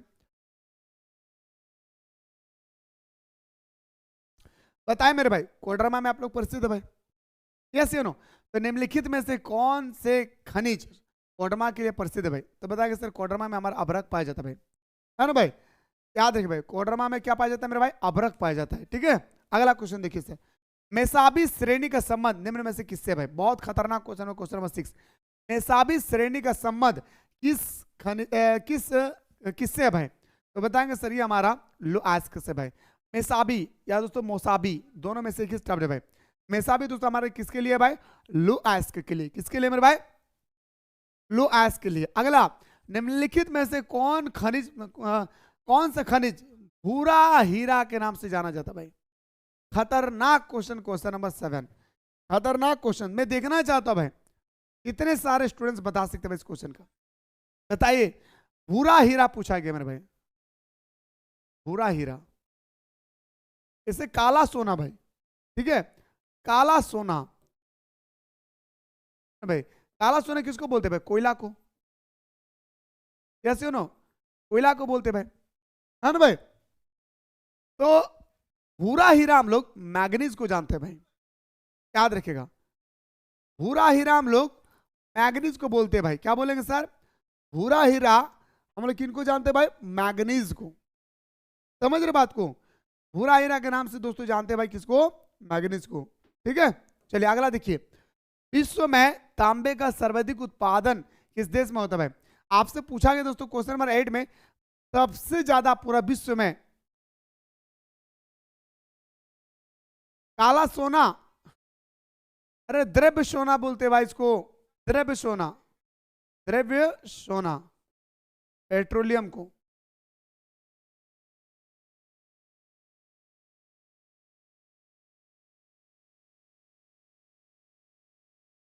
बता अगला, विश्व में तांबे का सर्वाधिक उत्पादक किस देश में होता है भाई? तो बताएंगे सर हमारा चिली में। कौन सा देश में होता है मेरे भाई? सबसे ज्यादा चिली में होता है भाई। चलिए सर अगला क्वेश्चन बात करते हैं, निम्नलिखित में से कौन ऊर्जा का अनवीकरणीय संसाधन है? एकदम दोस्तों फिक्स कर लीजिए कि सब्जेक्टिव में ये क्वेश्चन आपके पेपर में टपक रहा है भाई, याद रखिएगा। चाहे 2 नंबर का है चाहे 3 नंबर का है, ये क्वेश्चन आपके पेपर में टपक रहा है। नवीकरणीय संसाधन वो संसाधन है जिसे एक बार इस्तेमाल करने के बाद हम इसे बार बार प्रयोग कर सकते हैं, इसे हम लोग नवीकरणीय संसाधन कहते हैं। जैसे सौर ऊर्जा, पवन ऊर्जा, ज्वारी ऊर्जा, जल, ये हमारा नवीकरणीय संसाधन है। अनवीकरणीय संसाधन वह संसाधन होता है जिसे हम एक बार प्रयोग करने के बाद हम दोबारा इस्तेमाल नहीं कर सकते, जैसे कोयला, पेट्रोल, डीजल, केरोसिन, है ना भाई। तो ऑप्शन नंबर क्या हो जाएगा सर? ऑप्शन नंबर ए हमारा राइट आंसर होगा। अगला क्वेश्चन नंबर आपका सामने 10 है सर। सर्वोत्तम किस्म का कोयला है।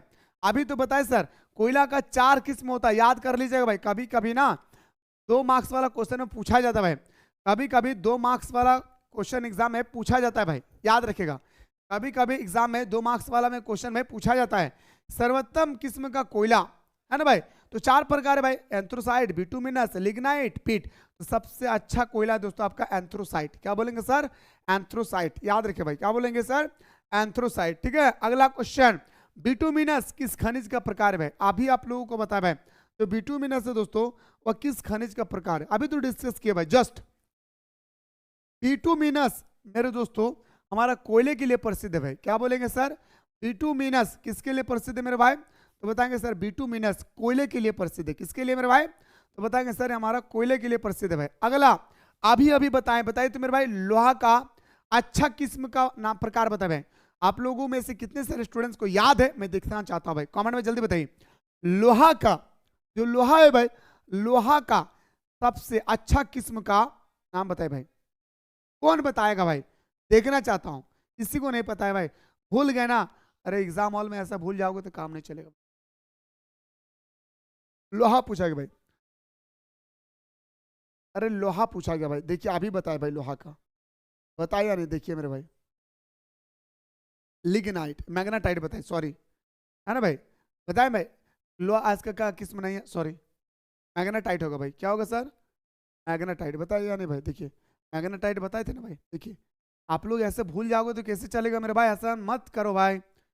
इसीलिए तो बार बार कह रहा हूँ टेस्ट लगाओ, टेस्ट सीरीज दिया हो, टेस्ट लगाओ, टेस्ट लगाओ। क्यों कह रहा भाई बार बार बार बार?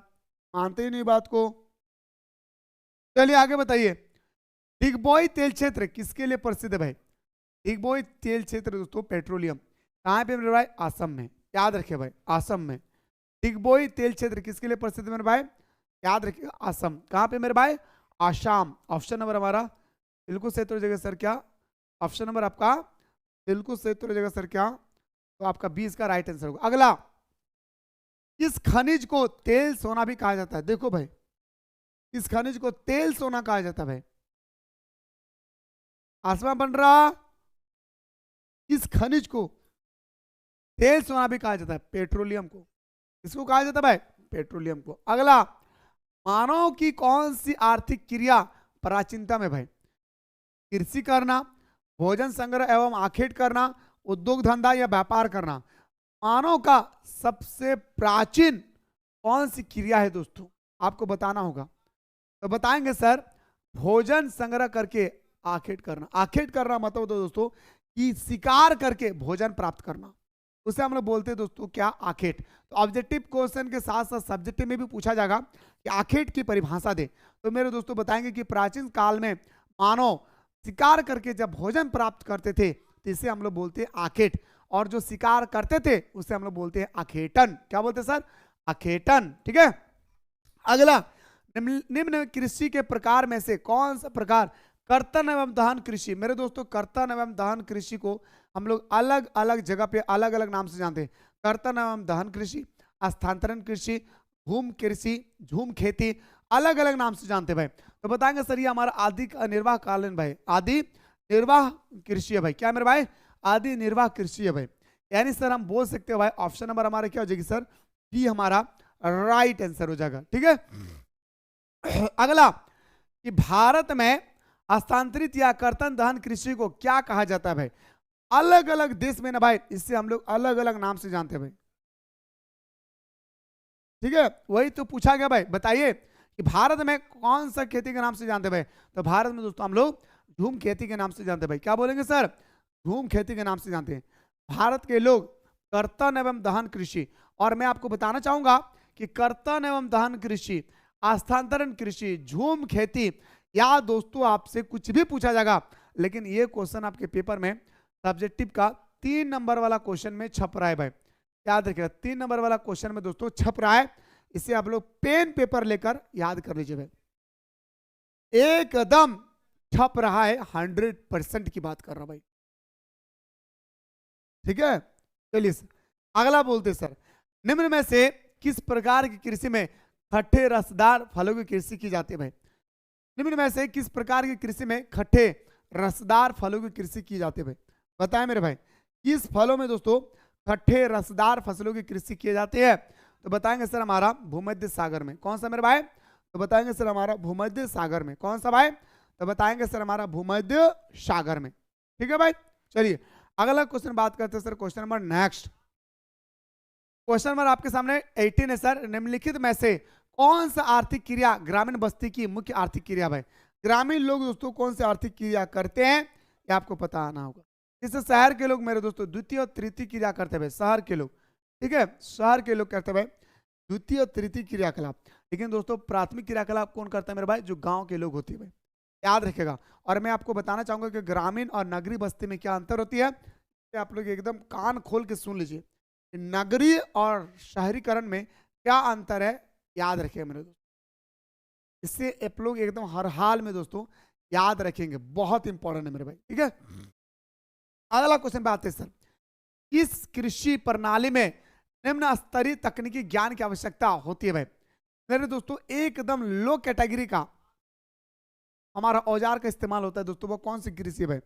लो कैटेगरी का दोस्तों, बराबर बताइए, लो कृषि का मेरे भाई। तो बताएंगे सर जो हमारा कर्तन दहन कृषि है, उसके लिए तो दोस्तों थोड़ा सा अगर मेरे भाई अगर एक भी अगर कुदाल रह जाएगी ना तो हम काम चला लेंगे भाई, ठीक है। तो ऑप्शन नंबर आदिकालीन निर्वाह कृषि। अगला देखिए सर, इनमें से कौन बगावती कृषि कृषि नहीं है भाई? बगावती का मतलब होता है दोस्तों रोपण फसल। क्या? रोपण फसल। रोपण फसल का पहचान है दोस्तों कि वह द्रव्य में होगा भाई। क्या होगा?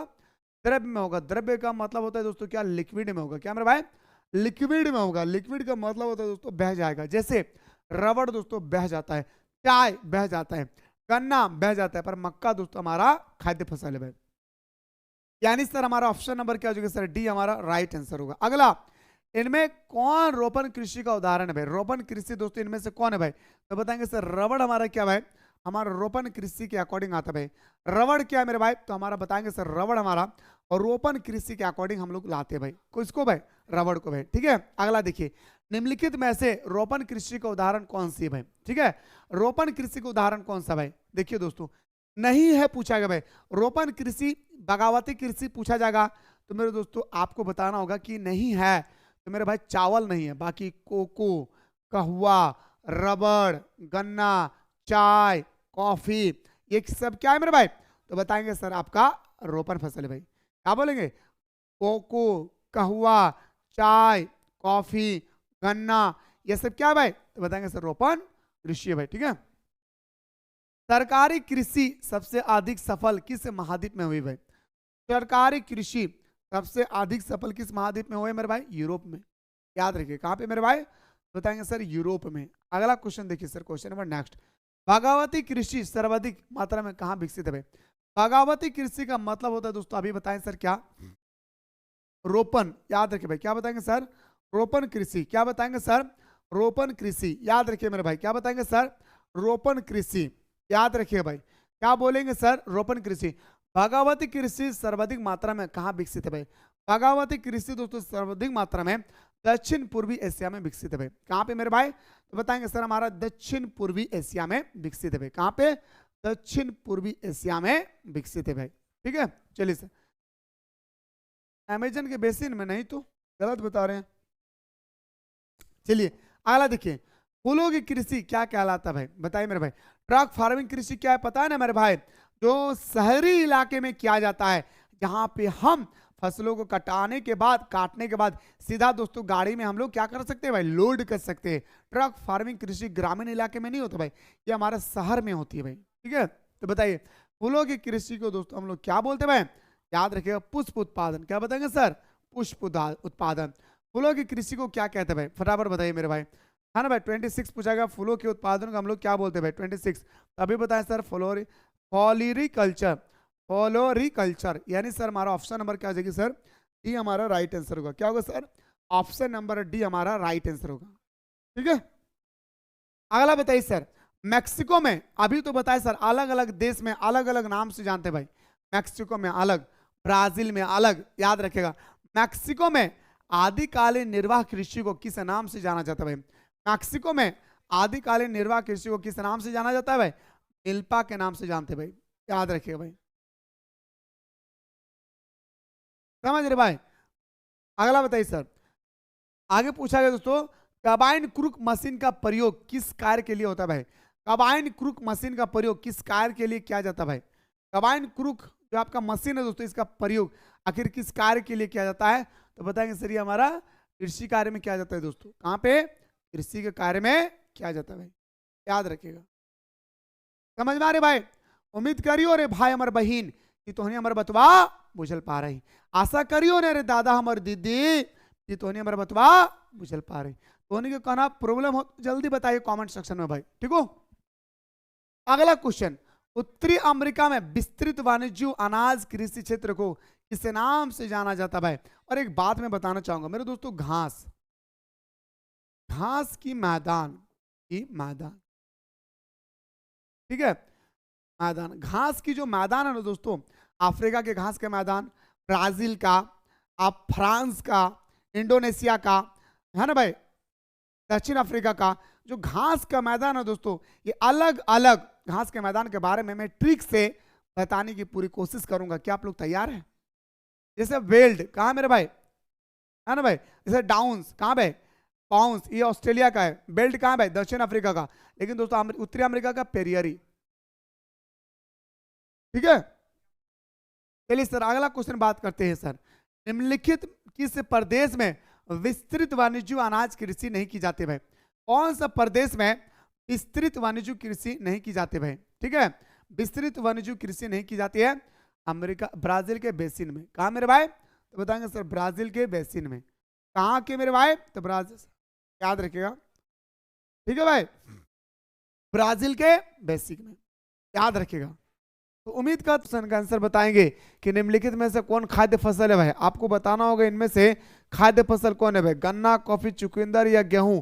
तो खाद्य फसल का मतलब होता है मोटे आहार, खाद्य फसल का मतलब होता है दोस्तों कि हमारा मोटे आहार। तो बोल सकते हैं सर हमारा गेहूं हमारा क्या है दोस्तों, हमारा मोटे आहार है भाई। क्या बोलेंगे सर, गेहूं हमारा मोटे आहार है भाई। ठीक है, चलिए अगला क्वेश्चन पे आते हैं सर, क्वेश्चन नंबर नेक्स्ट पे आते हैं कि चाय का सबसे बड़ा उत्पादक देश कौन सा है। मेरे दोस्तों मैं आपको बताना चाहूंगा, अगर आपसे पूछा जाएगा चाय, या दोस्तों आपसे पूछा जाएगा कॉफी, याद रखिएगा, कॉफी पूछा जाएगा, या दोस्तों आपसे चाय, कॉफी, गन्ना, याद रखिएगा, गन्ना पूछा जाएगा, या दोस्तों आपसे अगर चावल पूछा जाए, या दोस्तों आपसे गेहूं पूछा जाए, या दोस्तों आपसे कपास, ये 6 जो मैंने स्टेटमेंट दिया हूं, ये विश्व का सबसे ज्यादा चर्चित में दोस्तों है ये हमारा भाई, इस बात को याद रखिएगा भाई। ठीक है, ये हमारा विश्व में मेरे भाई क्या है भाई, चर्चित में भाई। ठीक है, मेरे बात को ध्यान से सुनेंगे, आपसे चाय, कॉफी, गन्ना, चावल, गेहूं और कपास, ये जो मैंने फसल का नाम बताया हूं, ये विश्व में कौन सा देश, कौन सा स्थान में है, आप लोग जरूर मेरे भाई याद कर लेंगे भाई। जैसे आपसे यहाँ पे पूछा गया क्या कि चाय विश्व में सबसे ज्यादा कहाँ पे उगाया जाता है, तो दोस्तों चीन में चाय जो है सबसे ज्यादा उगाया जाता है। कहाँ पे मेरे भाई, तो बताएंगे सर चाय जो है सबसे ज्यादा चीन में उगाई जाती है। यहीं पे आपको भारत का स्थान बताना है कि चाय उत्पादन करने में भारत का कौन सा स्थान है। जैसे चावल सबसे ज्यादा कहाँ पे उत्पादन किया जाता है, चीन में। तो मेरे दोस्तों दूसरा नंबर पे कौन है, भारत का स्थान इसमें कौन सा है, यह आपको देखना होगा भाई। अगला क्वेश्चन बात करते सर, क्वेश्चन नंबर 3 है सर, दार्जिलिंग निम्नलिखित में से किस फसल के उत्पादन के लिए प्रसिद्ध है भाई। दार्जिलिंग जो है मेरे दोस्तों वो कौन से फसल के लिए प्रसिद्ध है मेरे भाई, आपसे पूछा गया है कि हमारा जो दार्जिलिंग है, जी हाँ मेरे भाई, दार्जिलिंग जो है दोस्तों वह किस फसल के उत्पादन के लिए दोस्तों आपसे प्रसिद्ध है। तो बताएंगे सर दार्जिलिंग हमारे चाय के लिए उत्पादन करने के लिए दोस्तों क्या है भाई, प्रसिद्ध है। दार्जिलिंग में क्या होता है मेरे दोस्तों, चाय, याद रखिए भाई, दार्जिलिंग में क्या होता है मेरे भाई, चाय होती है भाई। बोल सकते हैं भाई ऑप्शन नंबर क्या हो जाएगी सर, ए बी हमारा राइट आंसर होगा। ये 7 सेट को आप लोग कंप्लीटली करके जाएंगे मेरे भाई। 4 सेट मैंने आप लोगों को पहले बता चुका हूं और आज 5वां, 6ठा, 7वां तीनों सेट को कंप्लीट करना है मेरा भाई। ये क्वेश्चन को आप लोग स्टार मार्क लगा दीजिए भाई। ठीक है, ये क्वेश्चन को आप लोगों को करना क्या भाई, इस क्वेश्चन को आप लोगों को स्टार मार्क लगा लेना भाई। क्वेश्चन क्या है कि ब्राजील में कॉफी के बागानों को क्या कहा जाता है भाई, ब्राजील में कॉफी के बागानों को दोस्तों हम लोग बोलते हैं भाई क्या, फेजेंडा। याद रखे भाई, क्या बोलते हैं सर, ब्राजील में कॉफी के बागानों को हम लोग फेजेंडा कहते हैं भाई। क्या कहते हैं, फिर से बोलिए सर, फेजेंडा कहते हैं। यानी सर बोल सकता हूं ऑप्शन नंबर हमारा बी इसका राइट आंसर होगा। अगला क्वेश्चन पे बात करते हैं सर, क्वेश्चन नंबर हमारा 5 है कि किस फसल को सुखाकर या मुनका एवं किशमिश बनाए जाते हैं भाई, किस फसल को हम लोग सुखाकर किशमिश बनाते हैं भाई। तो एक बच्चा को पूछेगा, एक छोटे से छोटे बच्चे को पूछेगा, तो वो भी बताएंगे सर कि हम लोग अंगूर को सुखा के किशमिश बनाते हैं भाई। क्या मेरे भाई, अंगूर को सुखा के हम लोग किशमिश बनाते, क्या सर, अंगूर को सुखा के हम लोग किशमिश बनाते हैं। अगला क्वेश्चन पे आते हैं सर, क्वेश्चन नंबर आपका 6 है कि अंगूर की कृषि मुख्यतः किस क्षेत्र में उगाई जाती है। आपसे पूछा गया दोस्तों कि जो अंगूर की कृषि है ये हम लोग दोस्तों कौन से क्षेत्र में उगाते हैं, आपसे पूछा गया है। उष्णकटिबंधीय क्षेत्र, ध्रुवीय क्षेत्र, भूमध्य सागरीय क्षेत्र या मरुस्थलीय क्षेत्र, ये आपको दोस्तों बताना होगा भाई। ठीक है, ये आपको एक एक करके मेरे भाई क्या करना होगा, बताना होगा। तो बताएंगे सर अंगूर की जो कृषि होती है ना भाई, वो हमारा भूमध्य सागर पर होती है। कहाँ पे मेरे भाई, तो बताएंगे सर भूमध्य सागर पर होती है। थक कर बैठा हूँ हार कर नहीं, प्रेजेंट खराब है फ्यूचर नहीं। कभी ये नहीं सोचना है कि हमारा वर्तमान स्थिति खराब है तो हमारा फ्यूचर भी खराब होगी, ऐसा कतई ना सोचे मेरे भाई। याद रखिएगा, आप जो कर सकते हैं वो कोई माय का लाल नहीं कर सकता है, बस शर्त होना चाहिए कि आपके अंदर में विश्वास होनी चाहिए। जब मेरे दोस्तों आप अपने अंदर में विश्वास पैदा कर लेंगे, अपने प्रति सही दिशा चुन लेंगे, कोई माय का लाल मेरे दोस्तों आपको हरा नहीं सकता है। बस शर्त है कि आपका दोस्तों सोच आप पर निर्भर होनी चाहिए, किसी पर बदलना नहीं चाहिए भाई। नहीं तो बहुत सारे स्टूडेंट्स क्या कहते हैं भाई कि देखिएगा कोई भी रास्ता अपनाते हैं, कुछ महीना के बाद कुछ साल के बाद देखिएगा डगमगा जाते हैं भाई। तो डगमगाना नहीं है भाई आप लोगों को, ठीक ना। एक अच्छा फ्यूचर चुनिए और उसी पर दोस्तों डिपेंड बना के रखना है। इनमें से कौन पेय पदार्थ नहीं है भाई, आपसे पूछा गया पेय पदार्थ। पेय पदार्थ को दोस्तों एक तरह का हम लोग बोलते तो बगावती कृषि। याद रखिए भाई, क्या बोलेंगे सर, बगावती कृषि। क्या बोलेंगे सर, बगावती कृषि। तो चाय है, कॉफी है, कहवा है, पर तारपीन नहीं है मेरे भाई। क्या बोलेंगे सर, हमारा तारपीन नहीं है भाई। ऑप्शन नंबर क्या आ जाएगा सर, डी इसका राइट आंसर होगा। अगला क्वेश्चन पे आते हैं सर, क्वेश्चन नंबर 8 है, इनमें से किससे क्यूबा की रानी कहा जाता है। खतरनाक क्वेश्चन, क्वेश्चन नंबर 8, इनमें से किसे हम लोग क्यूबा की रानी के नाम से जानते हैं भाई। बहुत इंपॉर्टेंट मेरे भाई क्वेश्चन नंबर 8, क्या पूछा गया मेरे दोस्तों, क्यूबा की रानी। जी हाँ, आपसे पूछा गया मेरे दोस्तों कि क्यूबा की रानी के नाम से हम लोग किसे जानते हैं भाई। तो क्यूबा की रानी के नाम से दोस्तों हम लोग गन्ना को जानते हैं। वेरी गुड भाई, क्या बोलेंगे सर, गन्ना को जानते भाई। याद रखिए भाई, क्या बोलेंगे सर, गन्ना को जानते भाई। अगला क्वेश्चन पे आते सर कि चावल का सबसे बड़ा उत्पादक राज्य कौन सा है। भारत में सबसे ज्यादा चावल, जैसे दोस्तों भारत में सबसे ज्यादा गेहूं की उत्पादन कहाँ पे होता है, उत्तर प्रदेश में। ठीक है, सबसे ज्यादा दूध का उत्पादन कहाँ पे होता है, उत्तर प्रदेश में। ठीक इसी तरह से आपसे पूछा गया कि चावल का सबसे बड़ा उत्पादक राज्य झारखंड भारत में कौन सा है। तो भारत में दोस्तों हमारा होगा पश्चिम बंगाल। लेकिन एग्जामिनर कभी कभी फंसाते हैं भाई, क्या करता है भाई, फंसाते हैं भाई। कैसे फंसाता है मेरे दोस्तों, तो बोलता है ना कि पश्चिम बंगाल का कौन सा जिला आता है, तो बताएंगे सर याद रखिए भाई, वर्धमान। क्या बताएंगे सर, वर्धमान, वर्धमान। याद रखिए भाई, क्या बताएंगे सर, वर्धमान पश्चिम बंगाल का वो जिला है मेरे दोस्त जहां पे सबसे ज्यादा चावल की खेती किए जाते हैं दोस्तों। ठीक है, चलिए सर अगला क्वेश्चन पाते सर, वन्यजीव डेयरी कृषि। वन्यजीव का मतलब होता है व्यापार। वन्यजीव डेयरी कृषि का प्रमुख क्षेत्र कौन सा भाई, वन्यजीव डेयरी कृषि का प्रमुख क्षेत्र दोस्तों ये हमारा उत्तरी पश्चिमी अफ्रीका आते भाई। क्या बोलेंगे सर, उत्तरी पश्चिमी अफ्रीका आते भाई। वन्यजीव डेयरी का मतलब होता है दोस्तों, क्या हम बोल सकते हैं सर कि वैज्ञानिक तरीके से पशुओं का पालन पोषण करना। जैसे दोस्तों हम लोग ग्रामीण इलाके में सुबह को खोल देते हैं, शाम को आते हैं, क्या खाया क्या पिया हम लोगों को कोई लेना देना नहीं है, भूखे आया है या खा के आया है हम लोगों को कोई लेना देना नहीं है। लेकिन मेरे दोस्तों अगर मैं आपको बताना चाहूंगा कि आप चले जाएंगे मेरे दोस्तों कहाँ पे, उत्तरी पश्चिमी अफ्रीका, वहां पे दोस्तों वन्यजीव के माध्यम से हमारी कृषि किए जाते हैं दोस्तों पशुओं का। अगला क्वेश्चन पे आते सर, इनमें से किस क्षेत्र में चलवासी पशुचरण नहीं होते भाई। चलवासी पशुचरण का मतलब होता है दोस्तों जो चल चल के अपने पशुओं का भरण पोषण करते हैं। जी हाँ, याद रखिए मेरे दोस्तों, चलवासी का मतलब होता है जो चल चल के दोस्तों अपने पशुओं का भरण पोषण करते हैं। तो मेरे दोस्तों मैं आपको 11 नंबर का बताना चाहूंगा, ये उत्तरी अफ्रीका के अंटार्कटिक तट में होता है। ठीक है, यूरोपीय तथा एशिया के टुंड्रा प्रदेश में भी होता है, दक्षिण पश्चिम अफ्रीका में भी होता है। पर मानसूनी क्षेत्र जहां पे दोस्तों दिन प्रतिदिन मानसून आया मेरे भाई, वहां पे कैसे हमारे खुलेआम हम अपने भेड़ बकरी को छोड़ सकते हैं भाई, है ना। जहाँ पे मानसून आएगी वहीं पे बाढ़ आएगी भाई, तो हम वहां पे कैसे जाकर आप अपने पशुओं को चरा सकते हैं। तो ऑप्शन नंबर क्या हो जाएगी सर, ये हमारा राइट आंसर होगा। अगला, झूमिंग कृषि भारत के किस क्षेत्र में की जाती है। झूम कृषि को दोस्तों हम लोग बहुत सारे कृषि के नाम से जानते हैं भाई। झूम कृषि को मेरे दोस्तों हम लोग घुमतू कृषि के नाम से जानते हैं। झूम कृषि को दोस्तों हम लोग हस्तांतरित कृषि के नाम से जानते हैं। तो झूम कृषि जो होती है दोस्तों, ये हमारा उत्तरी पूर्वी मतलब इस इलाके में ज्यादा किया जाता है भाई। याद रखिए इस इलाके में दोस्तों क्या होता है भाई, ज्यादा हम लोग करते हैं उत्तरी पूर्वी राज्यों में। ऑप्शन नंबर हमारा क्या हो जाएगा सर, बी हमारा राइट आंसर होगा। क्या होगा सर, ऑप्शन नंबर बी हमारा राइट आंसर हो जाएगी। क्या होगी सर, ऑप्शन नंबर बी हमारा राइट आंसर हो जाएगा। अगला क्वेश्चन पे आते हैं सर, क्वेश्चन नंबर आपका दोस्तों 13 पे आते हैं कि किस क्षेत्र को जंग का कटोरा के नाम से पुकारा जाता है भाई। क्या बोलते हैं सर, किस क्षेत्र को दोस्तों जंग का कटोरा, क्या बोलेंगे सर, जंग का कटोरा। और इस क्वेश्चन को हो सके तो आप लोग स्टार मार्क लगा लीजिए भाई। इस क्वेश्चन को, क्वेश्चन नंबर 13 को आप लोग स्टार मार्क लगा लीजिए भाई, बहुत इंपॉर्टेंट है। इस क्वेश्चन को हम लोग जितना तारीफ करें उतना कम है भाई।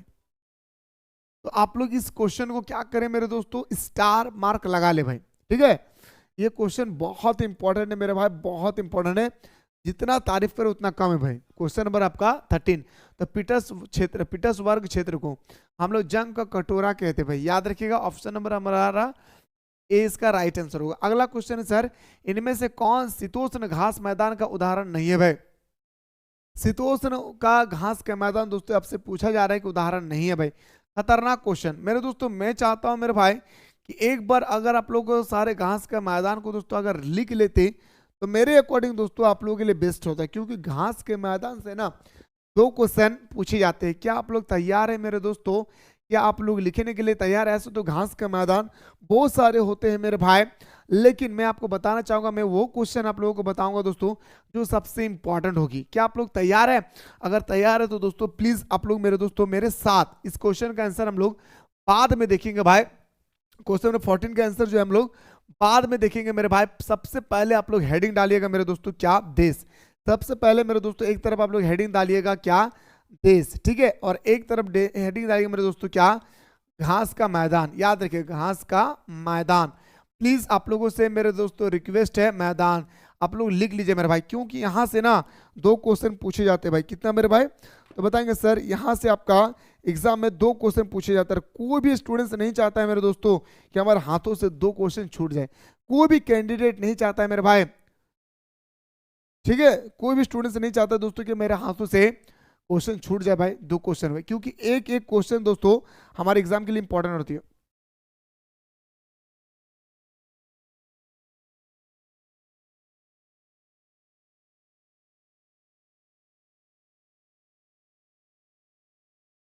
ठीक है, आप सबसे पहले दोस्तों हेडिंग डालेगा भाई, एक एक नंबर करके दोस्तों आपको लिखते जाना भाई। जैसे अगर हम बात करें दोस्तों, आपको सबसे पहले लिखना है यूएसए। यूएसए यानी दोस्तों हमारा अमेरिका। अमेरिका में क्या आता है दोस्तों, पेरियरी। पर याद रखिए भाई, क्या बोलेंगे सर, पेरियरी। लिखते जाइए मेरे भाई, ठीक है, मजा आएगा मेरे भाई, ठीक है ना, लिखते जाना भाई। ठीक है, उसके बाद लिखना है दोस्तों अर्जेंटीना। क्या लिखना है मेरे भाई, अर्जेंटीना। अर्जेंटीना, टीना। अर्जेंटीना में दोस्तों क्या पाया जाता है, पंपास। याद रखिए पंपास, लिखते जाइए मेरे भाई। अर्जेंटीना में क्या पाया जाता है, पंपास, क्योंकि यहाँ से 3 क्वेश्चन एकदम कंफर्म है कि मेरे दोस्तों आपके पेपर में छपेगी। दक्षिण अफ्रीका, क्या बोलेंगे सर, दक्षिण अफ्रीका। क्या बताएंगे सर, दक्षिण अफ्रीका। दक्षिण अफ्रीका में क्या पाया जाता है मेरे भाई, वेल्ड। याद रखे भाई, ट्रिक भी बताऊंगा, टेंशन नहीं लेना भाई, वेल्ड। चौथा नंबर की अगर हम बात करें, स्टेपी। याद रखिए दोस्तों, स्टेपी कहाँ पे पाया जाता है, तो रूस। याद रखिएगा रूस में या यूक्रेन। या दोस्तों रूस पूछे या यूक्रेन, यूक्रेन याद रखिएगा, रूस पूछे या दोस्तों यूक्रेन पूछे, स्टेपी। स्टेपी बताना है भाई, क्या बताना है सर, स्टेपी बताना है। 5वां नंबर की अगर हम बात करें, है ना भाई, 5वां नंबर की बात करें दोस्तों, जो इंपॉर्टेंट है उसी को मैं लिखा रहा हूं भाई, ठीक है ना, जो इंपॉर्टेंट है मेरे भाई ठीक है ना, जो इंपॉर्टेंट है वही मैं बता रहा हूं भाई। जैसे डाउन्स, ऑस्ट्रेलिया, ऑस्ट्रेलिया, याद रखे भाई। क्या बताएंगे सर? ऑस्ट्रेलिया को हम लोग क्या बताएंगे सर? ऑस्ट्रेलिया को दोस्तों हम लोग बताएंगे क्या? तो बताएंगे सर ऑस्ट्रेलिया को हम लोग बोलते हैं मेरे दोस्तों, याद रहे, डाउन्स। क्या बताएंगे सर? डाउन्स, याद रखे भाई, डाउन्स। और भी बहुत सारे घास का मैदान है मेरे दोस्तों, मैं चाहता बस इतना ही आप लोग याद रखे भाई, इतना ही याद रखे भाई। बहुत सारे घास का मैदान है मेरे भाई, मैं चाहता हूं कि आप लोग इतना ही याद रखे, काफी होगी आपके लिए।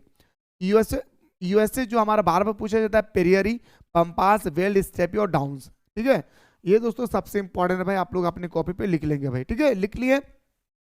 अब मैं आगे बढ़ता भाई, ठीक है ना, आप कंफ्यूजन नहीं होना चाहिए भाई, है ना, याद रखिएगा। अब देखिए दोस्तों, याद रखिए मेरे भाई, कैसे याद करेंगे सुनिए मेरे भाई। देखिए, अमेरिका में दोस्तों खुलेआम मोहब्बत चलता है भाई, याद रखिएगा। अमेरिका में खुलेआम दोस्तों मोहब्बत चलती है, जिसे हम लोग बोलते हैं भाई हिंदी में प्रेम, है ना भाई। अमेरिका में खुलेआम दोस्तों क्या चलता है भाई? प्रेम चलती है भाई। आपको नहीं पता है, सर्च कीजिएगा, दुनिया के एकमात्र ऐसा देश है जो खुलेआम प्यार कर सकते हैं, कोई रोक टोक नहीं है भाई। ठीक है ना, तो जब दोस्तों दुनिया में हमारे खुलेआम प्यार होगी तो हमारा पेरियर आएगा भाई, याद रखिएगा। दक्षिण अफ्रीका का जो बॉल होता है भाई, जो क्रिकेट का बॉलर होते हैं भाई, दक्षिण अफ्रीका के जो क्रिकेटर का जो बॉलर होता है वो दोस्तों बहुत ही बोल्ड मारता है भाई, यानी ऐसा बॉलिंग करता है दोस्तों कि विकेट को सीधा उड़ा देते हैं भाई, तो बोल्ड करता है भाई। ठीक है, अब चलिए जाइए दोस्तों ऑस्ट्रेलिया। ऑस्ट्रेलिया में दोस्तों ऐसा ऐसा बॉलर है मेरे भाई क्रिकेट के मैदान में, ऑस्ट्रेलिया में ऐसा ऐसा बॉलर है दोस्तों जो हमारा ऑस्ट्रेलिया में देखने को मिलेंगे, क्या भाई, कि बहुत सारा बाउंस मारता है भाई। क्या मेरे भाई? बहुत सारा बाउंस मारते भाई, क्या बाउंस मारते, तो बाउंस से हमारा डाउंस हो गया भाई, याद रखिए भाई। ठीक है ना, इतना आपको याद रखना है दोस्तों। अर्जेंटीना, अर्जेंटीना में दोस्तों क्या होता है भाई? पंपास, अर्जेंटीना, याद है भाई। टीना का मतलब कैटरीना, कैटरीना को देखते ही दोस्तों याद रखिए, कैटरीना को देखते ही दोस्तों हमारे हमारे दोस्तों दिल है ना भाई, धड़कने लगता है ना, पंप पंप पंप करने का मन करता है भाई। क्या पंप का मतलब? प्रेशर करने का मन करता है। पंप का मतलब क्या होता है दोस्तों? प्रेशर। नहीं भाई, हार्ट अटैक आ जाते हैं, अरे बाप रे बाप, मेरे सामने कैटरीना कैफ खड़ी है, अरे बाप रे बाप, देख के दोस्तों हम बेहोश हो गए। फिर हमें लोगों ने क्या क्या पंप करवाया। ठीक है, ठीक है, समझ गए भाई, समझ गए मेरे दोस्तों। समीर भाई आप एक वीडियो बना के सेंड कीजिए मुझे 30 सेकंड का, कैसे आप स्टडी कर रहे हैं, समझ गए भाई। तो ये आप लोगों को दोस्तों ट्रिक से थोड़ा सा याद रखना है। क्या बताए सर? अमेरिका में खुलेआम प्यार होता है भाई, तो प्यार से हमारा प्रेम, प्रेम से मतलब हमारा पेरियरी, है ना भाई। अफ्रीका, दक्षिण अफ्रीका के जितने सारे बॉलर है भाई, वो सारा दोस्तों बोल्ड करता है, ऐसा बॉल फेंकता है ना दोस्तों कि बोल्ड कर देता है, तो हमारा वेल्ड हो गया। ऑस्ट्रेलिया के सारे बॉलर दोस्तों क्या करते हैं? बाउंस फेंकती है, तो हमारा क्या हो गया मेरे दोस्तों? याद रखिए दोस्तों, हमारा क्या हो गया? डाउन्स हो गया। ठीक है, आइए, तो मैं इस क्वेश्चन को दोस्तों बताना चाह रहा था, इनमें से कौन सा घास का मैदान शीतोष्ण उदाहरण नहीं है? तो बताएंगे सर हमारा मानसूनी प्रदेश। ठीक है, अगला क्वेश्चन बताइए, फेजेंटा शब्द का प्रयोग किस फसल के बगान के लिए किया जाता है? अभी बताए थे दोस्तों, क्वेश्चन नंबर 15, फटाफट बताइए दोस्तों, क्वेश्चन नंबर 15। जी हाँ दोस्तों, क्वेश्चन नंबर 15 का आंसर देखना चाहता हूं मेरे भाई, कितने सारे कैंडिडेट दोस्तों इसका आंसर बताते हुए, फटाफट फटाफट बताइए मेरे दोस्तों, क्वेश्चन नंबर 15 का आंसर बताइए। क्वेश्चन नंबर 15 का आंसर बताइए कि फेजेंटा का प्रयोग, जी हाँ, फेजेंटा का प्रयोग दोस्तों किस फसल के लिए किया जाता है? हमारा कॉफी के बगान के लिए। क्या बताएंगे सर? कॉफी के बगान के लिए, है ना। चलिए सर, अगला क्वेश्चन बढ़ते sir, question number next. Downs का मैदान किस देश में स्थित है? अभी डाउन्स यानी दोस्तों सबसे ज्यादा बाउंस फेंक रहा था, सबसे ज्यादा बाउंस फेंक रहा था भाई, सबसे ज्यादा बाउंस किस देश के बॉलर फेंकता है भाई बाउंस? तो बताएंगे सर सबसे ज्यादा जो बाउंस फेंकता है ना, वो हमारा ऑस्ट्रेलिया का है भाई, याद रखिए। क्या बोलेंगे सर? ऑस्ट्रेलिया का बॉलर सबसे ज्यादा बाउंस फेंकती है। वेल्ड, वेल्ड का मैदान किस देश में स्थित है? अभी वेल्ड, वेल्ड का मतलब क्या बताया दोस्तों, है ना भाई। वेल्ड का मतलब अभी दोस्तों मैंने क्या बताया? तो वेल्ड का मतलब दोस्तों मैंने आपको बताया सीधा जाकर के विकेट पे बोल्ड करेगी, बताइए ना भाई, ऐसा बॉलर जो दोस्तों सीधा जाकर के बोल्ड करेगी। ये जो बोल्ड कर रही है मेरे दोस्तों, वो किस देश का होगा? दक्षिण अफ्रीका का। एक क्वेश्चन मेरे दोस्तों यहाँ से तो फिक्स है, इसलिए आप लोगों को मैं बहुत ही सोलो सोलो बता रहा हूँ, साथ ही साथ चक्कर भी बहुत ज्यादा आ रहे भाई, चक्कर मतलब भयंकर चक्कर आ रहे मेरे दोस्तों। क्वेश्चन नंबर आपका 18, विनिर्माण शब्द का अर्थ क्या होता है भाई? आपको बताना भाई, क्वेश्चन नंबर 18, ठीक है। विनिर्माण शब्द का अर्थ क्या होता है? फटाफट बताए मेरे भाई। विनिर्माण शब्द का अर्थ होता है तकनीकी से बनाना। क्या मेरे भाई? टेक्नोलॉजी से बनाना। विनिर्माण का मतलब होता है दोस्तों, याद रखिएगा, टेक्नोलॉजी से बनाना, यानी सर तकनीकी से बनाना, ठीक ना भाई। ऑप्शन नंबर आपका क्या आ जाएगा सर, डी इसका राइट आंसर होगा। अगला क्वेश्चन बताइए सर, विनिर्माण उद्योग किस क्रियाकलाप से संबंधित है। विनिर्माण उद्योग जो होती है दोस्तों हमारा द्वितीय क्रियाकलाप से संबंधित होती है।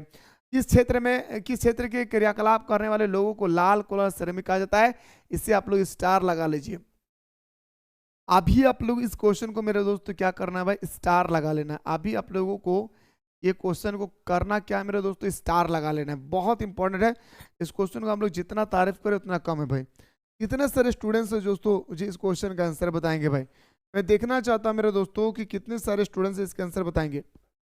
किस क्षेत्र में क्रियाकलाप करने वाले लोगों को लाल कॉलर श्रमिक कहते हैं, बताएं मेरे भाई। किसी का भी स्टूडेंट्स, अगर आप में से किसी भी स्टूडेंट्स को दोस्तों अगर नॉलेज है आप मुझे बताएं मेरे दोस्तों, तो बताएंगे सर प्राथमिक क्रियाकलाप को किसको कहा जाता है मेरे भाई। वेरी गुड भाई, सबका आंसर सही है भाई। क्या बताएंगे सर, प्राथमिक क्रियाकलाप को कहा जाता है। वेरी गुड भाई, ऑप्शन नंबर हमारा क्या हो जाएगा सर, ये हमारा राइट आंसर होगा। अगला, इनमें से कौन कुटीर उद्योग का उदाहरण है। कुटीर उद्योग का मतलब होता है दोस्तों छोटा उद्योग, याद रखिएगा। कुटीर उद्योग का मतलब क्या होता है मेरे भाई, छोटा उद्योग। सीधा सीधा याद रखिएगा, कुटीर उद्योग का मतलब क्या होता है मेरे दोस्तों, छोटा उद्योग, ठीक है ना, समझ में आ रही भाई। कुटीर उद्योग का मतलब होता है दोस्तों एकदम छोटा सा उद्योग, ठीक है। तब पत्थर एवं मिट्टी के बर्तन बनाना ये हमारा क्या है मेरे भाई, कुटीर उद्योग है। पत्थर एवं मिट्टी के बर्तन बनाना हमारा क्या है मेरे भाई, तो कुटीर उद्योग है। ऑप्शन नंबर हमारा क्या हो जाएगा सर, ये हमारा राइट आंसर होगा। अगला क्वेश्चन पे आते हैं सर, क्वेश्चन नंबर 22 है कि निम्नलिखित में से कौन सा एक कुटीर उद्योग का उदाहरण है भाई। आपसे बताना है दोस्तों कि निम्नलिखित में से कौन एक कुटीर उद्योग का उदाहरण है भाई। कुटीर उद्योग का कौन सा उदाहरण है दोस्तों आपको बताना होगा। रस्सी बनाना, कपड़ा तैयार करना, साबुन बनाना, रसायन, ये तो ऑप्शन होगा नहीं मेरे भाई। साबुन बनाना ये फैक्ट्रियों का काम है, कपड़ा तैयार करना ये फैक्ट्रियों का काम है। लेकिन दोस्तों आप रस्सी बना सकते हैं दोस्तों घर पे। जी हाँ मेरे भाई, आप घर पे रस्सी बना सकते हैं। अगर किसी स्टूडेंट्स के मन में यह डाउट आ रही है सर कि आप गलत बता रहे हैं, तो मेरे दोस्तों मैं आपको बताना चाहूंगा कि आप अपने दादा दादी जी से पूछेंगे कि घर में रस्सी कैसे बनाते हैं, वो आपको बता देंगे भाई। तो ऑप्शन नंबर हमारा क्या हो जाएगा सर, ए हमारा राइट आंसर होगा। अगला क्वेश्चन पे बात करते हैं सर, क्वेश्चन नंबर 23 है सर, उद्योग जिनका प्रबंध सरकार के हाथों में रहता है क्या कहलाता है भाई। देखिए हमारे पास दो प्रकार के उद्योग होती है भाई। एक हमारा होता है दोस्तों सार्वजनिक, है ना भाई, एक होता है हमारा पूंजीवादी। सार्वजनिक और हमारा एक होता है दोस्तों पूंजीवादी। तो सार्वजनिक क्षेत्र दोस्तों जो सरकार और लोगों के दोनों के हाथ में होती है। लेकिन मेरे दोस्तों यहाँ पे आपसे क्या पूछा गया कि सरकार के हाथों में रहता है। सरकार के हाथों में दोस्तों कौन सा उद्योग रहती है, तो बताएंगे सार्वजनिक उद्योग। याद रखिए भाई, क्या बोलेंगे सर, सार्वजनिक उद्योग। निजी उद्योग क्या है मेरे भाई, तो निजी उद्योग का मतलब होता है दोस्तों हमारा क्या, तो सीधा सीधा याद रखिएगा मेरे भाई क्या, तो बताएंगे सर हमारा निजी उद्योग होती है हमारा पूंजीवादी। निम्नलिखित में से कौन उद्योग श्रम आधारित उद्योग होती है भाई। आपको बताना 24 में श्रम आधारित उद्योग, बिना लेबर का आप काम कर ही नहीं सकते भाई। फटाफट बताइए, बिना लेबर का आप काम नहीं कर सकते भाई। एक बार दोस्तों मैं आपसे पूछना चाहूंगा कौन सा ऐसा उद्योग है जो बिना लेबर का नहीं होता है, तो मेरे दोस्तों ये हमारा कुटीर उद्योग, जो हमारा छोटे छोटे उद्योग होती है जिससे हम लोग बिना लेबर के माध्यम से दोस्तों नहीं कर सकते हैं। बात को याद रखिएगा, बिना लेबर के माध्यम से हम लोग नहीं कर सकते भाई। अगला क्वेश्चन पे बात करते हैं, हाथकरघा किस उद्योग से संबंधित है भाई। आपसे 25 पूछा गया है, हाथकरघा, याद रखिएगा हाथकरघा किस उद्योग से संबंधित है, तो बताएंगे सर सूती वस्त्र उद्योग से संबंधित है। याद रखिए मेरे भाई क्या, तो ऑप्शन नंबर हमारा क्या हो जाएगी सर, बी इसका राइट आंसर होगा। सूती वस्त्र उद्योग से संबंधित है। क्या बोलेंगे सर, सूती वस्त्र उद्योग से क्या मेरे दोस्तों संबंधित है। क्या बताएंगे सर, सूती वस्त्र उद्योग से संबंधित है भाई, ठीक है। यानी सर हम बोल सकते हैं ऑप्शन नंबर हमारा क्या हो जाएगा सर, बी इसका राइट आंसर हो जाएगा। अगला क्वेश्चन में बात करते हैं सर, इनमें से कौन सा उद्योग कृषि उद्योग आधारित होते हैं भाई। फटाफट बताइए, इनमें से कौन सा उद्योग कृषि उद्योग आधारित है भाई। फटाफट बताइए दोस्तों, क्वेश्चन नंबर 26 का कृषि उद्योग आधारित है भाई, जो कृषि से संबंधित होती है। तो लोहा ये तो हमारा फैक्ट्री वाला है, रसायन ये भी फैक्ट्री है, तांबा ये भी फैक्ट्री है। पर सूती वस्त्र दोस्तों हमारा कहाँ से होती है, तो बताएंगे सर सूती वस्त्र जो होती है हमारा, वो हमारा कृषि उद्योग होता है भाई। क्या होता है मेरे भाई, कृषि उद्योग होती है भाई। क्या बोलेंगे सर, कृषि उद्योग होती है भाई, याद रखिएगा। यानी सर हमारा ऑप्शन नंबर क्या हो जाएगा सर, ऑप्शन नंबर हमारा बी इसका राइट आंसर होगा। क्या होगा सर, बी इसका राइट आंसर हो जाएगा। अगला क्वेश्चन पे बढ़ते हैं सर, मैनचेस्टर किस उद्योग के लिए प्रसिद्ध है, बताइए। मैनचेस्टर जो है दोस्तों वो किस उद्योग के लिए प्रसिद्ध है, ये आपसे यहाँ पे पूछा गया मेरे भाई। खतरनाक क्वेश्चन है भाई, खतरनाक क्वेश्चन। और ऐसा ही दोस्तों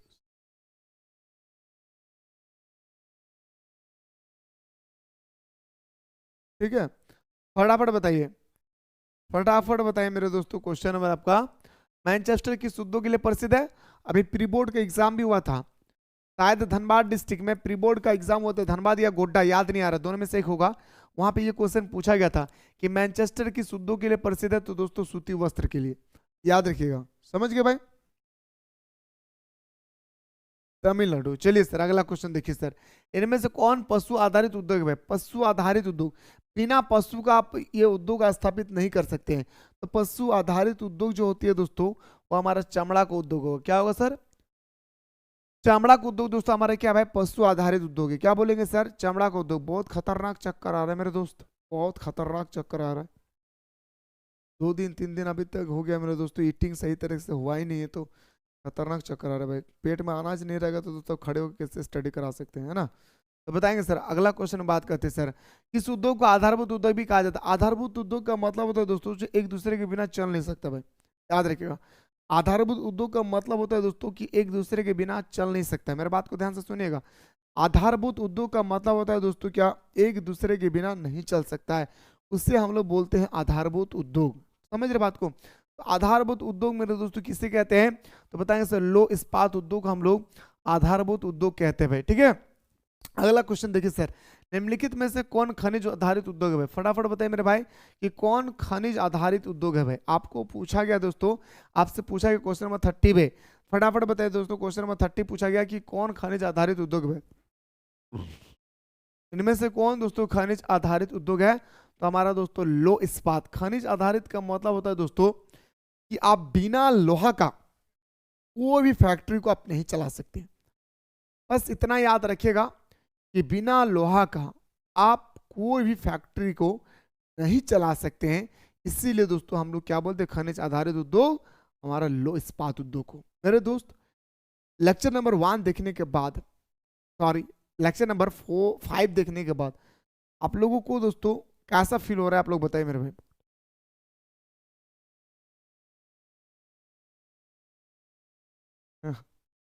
समझ रहे मेरे भाई? तो अगर आप लोग लेक्चर नंबर 5 देखना चाहते हो तो जल्दी से आप लोग कमेंट कीजिए मेरे दोस्तों। मैं आपको लेक्चर नंबर 5 के बाद 6 भी दिखाने की पूरी कोशिश कर रहा हूं।